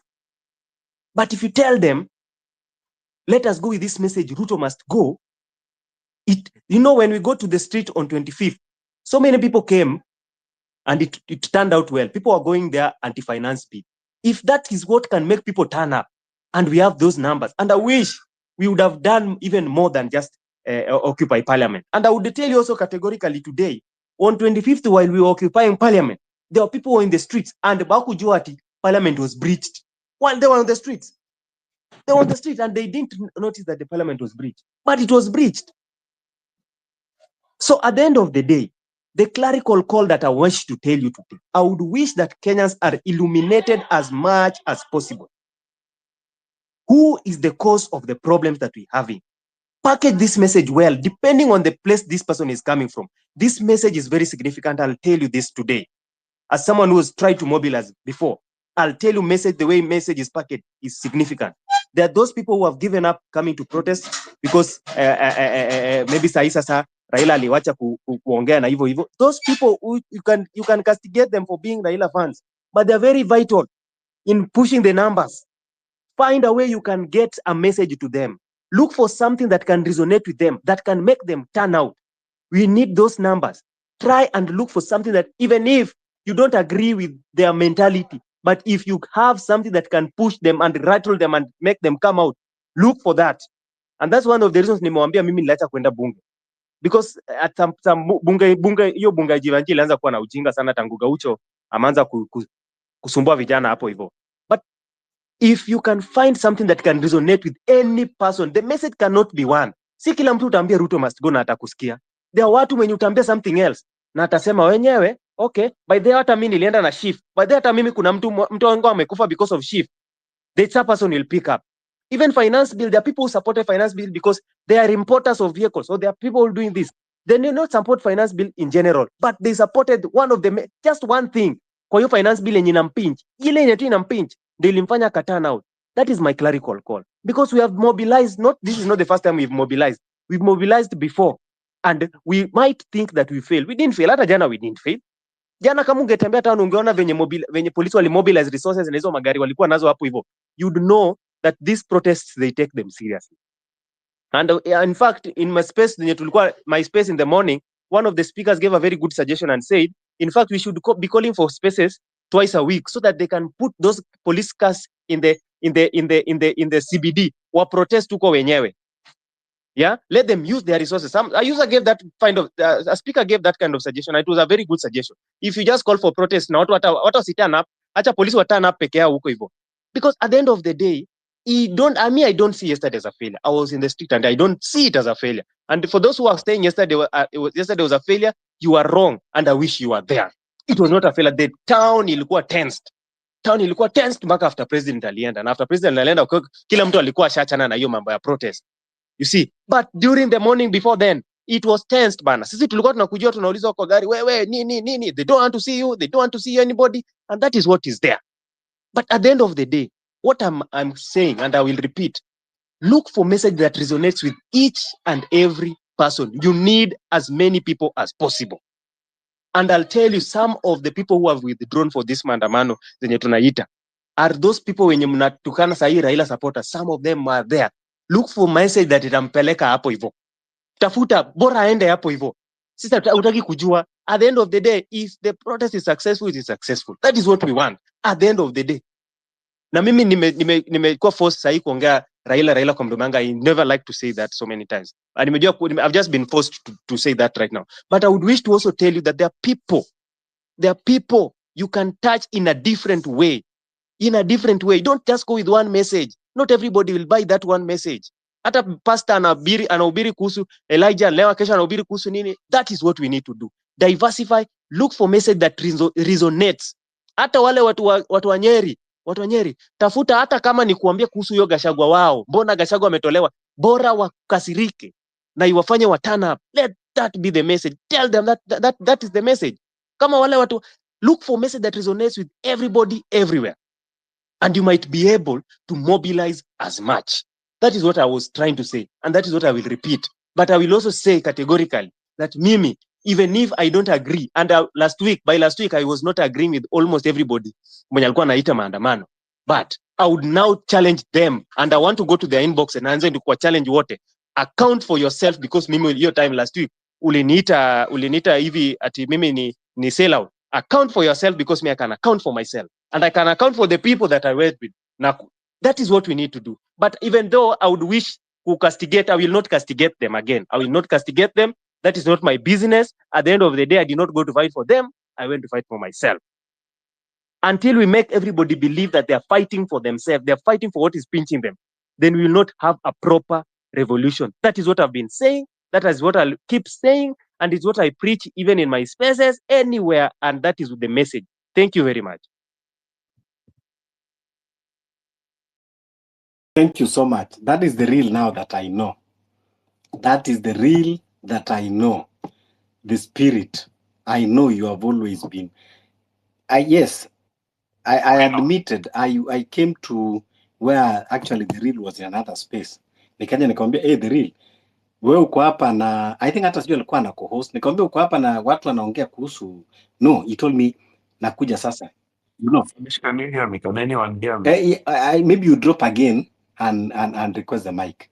So thank you for that spirit, the real. I want to agree with you, and everyone agrees. Kwamba jana it was successful, and we need to keep this government. It seems like I'm not able to reach Fabish. Corinus, you just go and your hand is up, and thank you, Real Joe, for highlighting and coming up with your story, like to avoid miscommunication and all that. So we just go around that, and I will be talking maybe after 1 hour. But Kowino, go on. Me, I'm a good listener. I like listening. Do you hear me, Jabunji? Okay, yeah. So I agree. We have to be calling this regularly, hata kama ni every Tuesday. Kama vile kitambo Raila alikuwa anasema machozi Tuesday. You know, they will keep on getting tensed, you know, and they will know that Kenyans are vigilant. Escowino. Alafu ndio tuende kwa Kefax, a new speaker. Fabish, can you hear me? Yes, I can hear you, Escowino. Okay. Number one, I want to clarify that I'm not a Raila sympathizer, but if that is what people want to believe, especially you, that maybe I'm supporting Raila, that I feel him, maybe sorry for him or anything, that is not the case. And I said whatever I was saying was my opinion, and I said me like I'm not sold. Again, to Daria, to answer your question, I did not say he is the best candidate. The manifestos I asked for were from the previous candidates, not on this particular election. I know that on this particular election, people have checked out. Lastly, I don't want to make this a monologue or a lecture room or anything like that. Lastly, I want to say that can we stop making this revolution about what Kowino thinks and maybe what because if Kowino thinks that maybe streets is not the only way, then it's Kowino dividing the movement. Can we all try to make this movement successful in whatever way we can? Kama wewe unaweza through the streets, please explore that. Kama mwingine anaweza through civic education, do that. Kama mwingine anataka kuvaa EMP, do that. Like, just do what can make revolution successful. Siku tutakuwa tumetoa must go kwa kiti, tukuje to celebrate wote. Can we just make it about that? Because tangu tukuje hapa imekuwa tu like about Kowino thinks this, Kowino thinks that, Kowino thinks this, Kowino thinks that, Kowino is supporting Raila, Kowino is supporting whoever. So can we stop making it about Kowino? Ukifungua space Fabish, come and tell people what we want people to do. Let those who agree with your side of the story, wenye wanataka maybe wafanye the streets way, waifanye the streets way. Sisi wenye tuna feel tunaweza ifanya maybe civic education way, tufanye. Wenye tunataka hata kuenda kwa space za usherati, watu waende. Like, let people do what can make the revolution successful in whichever way they can. So that is equal, like we have to go one way. If we go one way, maybe atuta make. If we explore all possible options, maybe that is the way we'll make it. But tuache kukastigate watu just because I think we should go this way. Fabish thinks that now maybe I'm a sellout. Just because Fabish thinks the other way. Fabish, like the other way you are saying here, the other day you were saying here that Joseph Boynet works at State House. He gives the name of people to be abducted. Now, if I even ask you today, if you know this information, you should be alerting those people that are going to be abducted, because it means you know those people that are usually going to be abducted. Will you be a sellout now? Because if you have that sort of information in Amanisha, you have a very good source of information that in Afata equal alert, tomorrow Daria will be abducted. Now you tell Daria, they are coming for you. Have you ever done that? So let us not even castigate each other. Let's just do any possible way a revolution, because everyone has their own source of intel. Now imagine your type of intel is straight from State House, that Joseph Boynet, former police IG, is working there and giving DCI and kina Farouk Kibet information ya kukidnap watu. If you can learn that sort of information, it means you can know who is going to be abducted even before they are abducted. Now, instead of maybe saying to form military to stop abductions, we can alert those people that are going to be abducted before they are abducted.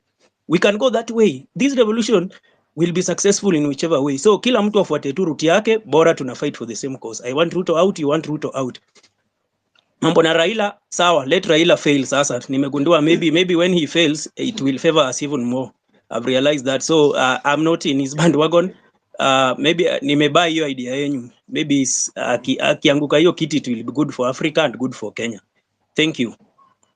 Right. Fabish, Yeah, asante. allow me That to is the- kick in. Fabish, just 1 second. Just 2 minutes. Kowino, thank you so much for that. And real Joe, because I'm just here for like 5 minutes, then I'll be back after 1 hour. This is what I wanted to ask the listeners. If I use the enemy's hand to catch the snake, does that make me a bad person? You know, can we all agree that we have the same motive, and our motive or end goal is to get rid of Ruto? See, the end sometimes does not justify the means. So we have to put that at the back of our mind. That's why I would always support anyone who is of the same opinion that we need to get Ruto out. Whether you are doing civic education, whether you are on the ground demonstrating, whatever it takes, whether you send a fare or we fund Morara, at the end of the day, let's all agree and come to an agreement and unite against Ruto. If we can do this, then I think we can win this fight easily. Also, let's allow anyone to speak their mind. And Kowino, I like the part where you say that we should never underestimate the followers of Raila. Let's be realistic. Raila has a lot of followers. That's why I asked someone yesterday, and I asked them a very simple question. Like, assuming the finance bill that was rejected on 25th June was brought in today, as we speak, with Raila in the government, what do you think would have happened differently? As much as we are saying that most of the demonstrators were organic, we have to also give credit a little bit that there is one guy in Kenya who has the monopoly of violence. And this guy has a lot of brigade. And we would always love Fabish to listen to his followers and try to convince them otherwise. You know, I want to see what is this thing that we lack a movement that we can buy onto. See, as someone who is not too much religious, I would say that I try to borrow the good things across religions that work for me, and I try to get the logic behind it. If there's something good about Islam, I will pick 2 or 3 things. If there's something good in Christianity, I will pick that too. You understand my point? So by doing that, we come with a hybrid movement that after collecting all the data like we are doing, we have something that will form our ideology.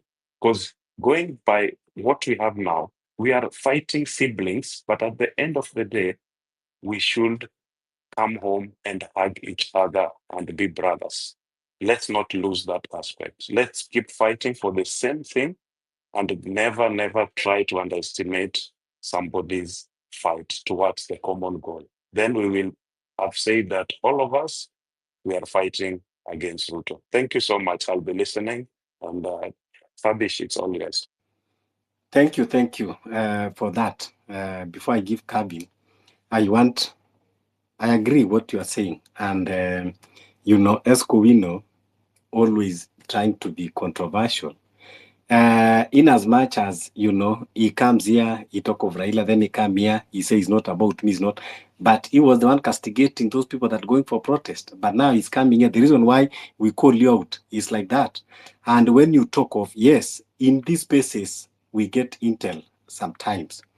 Even the same intel was shared by Martha Karua and other people. So you cannot just tell me because we get intel and this and that. That is why I said, when you are trying to hide something and hiding yourself, behind something, it is always difficult for you to drive the point that you want to drive.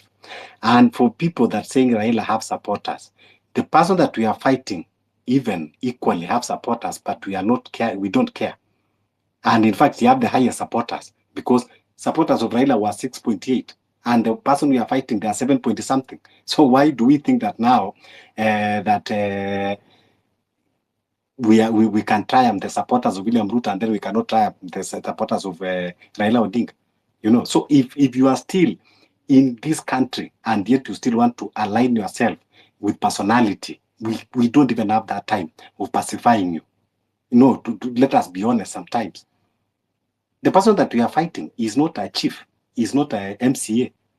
It's a president that was elected also by good number. But we are fighting him as individually. The supporters are getting to align themselves with the situation that is happening in the country. So if Ruto supporters are understanding what is happening in the country and staying aside, why would it be difficult for Raila supporters also to understand what is happening in the country and know that it is not about Raila, it is about them and their country? So we should stop seeing Raila as a demigod or as a kind of, like people who are saying Raila is a spirit or Raila is a ghost or whatever he is. You have supporters. For what now? What are you supporting for? People now need to support their lives and their children. Yeah, Calvin. Okay, thank you very much, Bwana Fabicho and members. Good evening. Yeah, good evening to you.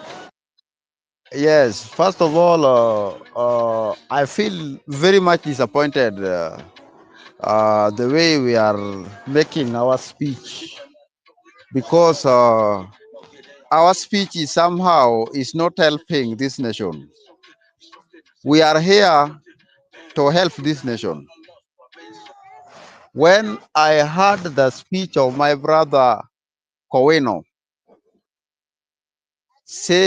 talking about Raila as followers, I don't disagree with him on that, but I agree that he has followers. But right now, what is disturbing our brain is this country.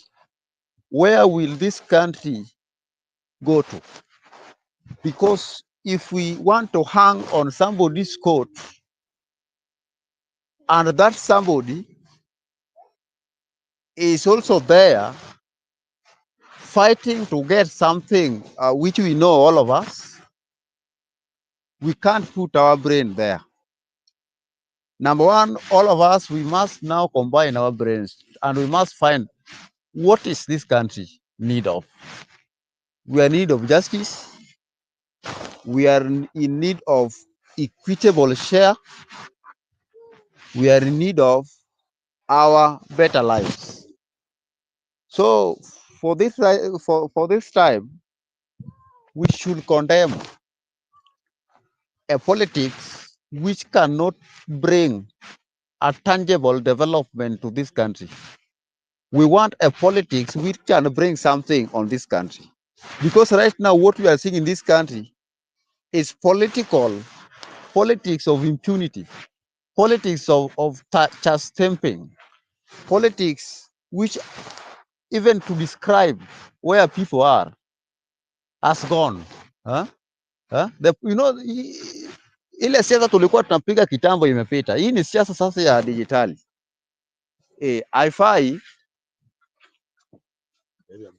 Haifai tunapiga siasa ambayo haiwezi leta maendeleo.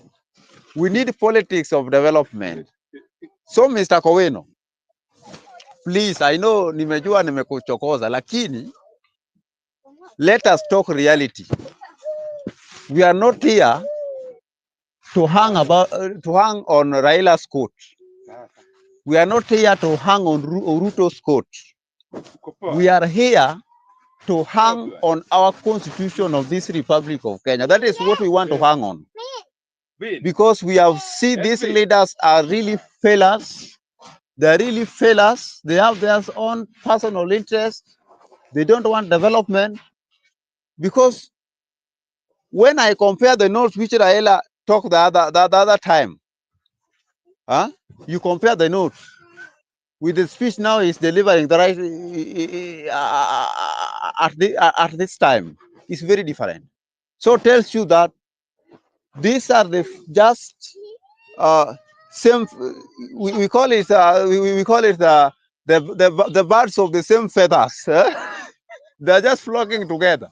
So we cannot hang our coats on those people. So what I can say is this: if you have not arranged yourself, these people on these spaces, if you have not arranged yourself, go and arrange yourself. We don't have candidates right now who is going to vie for the president. Put your candidate on a table. Second to that, we want our constitution, the constitution ought to be our constitution ought to be followed. Not the constitution which is favored some people. We want our constitution to be given respect. That is the problem we are facing in this country. So I ask all of you, wacheni kufuata watu, kaeni na akili yenu vile mko na akili yenu. Hii Kenya tumechoka na hii Kenya sana. Hata Kenya hii kama ningebadilishwa ID, ningetoka kwa hii Kenya, ningeenda kwa nchi fulani. Kwa maana ID yangu ilivishaandikwa Kenya, itabidi nikae kwa Kenya. Lakini tukae watu ambao wanajua demokrasia ni nini. What is democracy? Democracy is not about somebody. Democracy is the will of people. You do what you desire. But hakuna haja ya tujipambe na yale ambayo haiwezi kutusaidia. Kama mnataka kuorganize military, hiyo ni haki yenu. Lakini unaorganize kwa wale ambao wanakudefend. Lakini it is your right in the constitution that the government must give you a protection when you are demonstrating. It is in the constitution of Kenya. Sio asiana wanaenda kwa kidnap tena. That is illegal. So that is my point. Nikikosea mtu nimeomba msamaha, lakini sijaona nimekosea mtu. Hata Mungu ameona nimesema tu ukweli. Asanteni sana.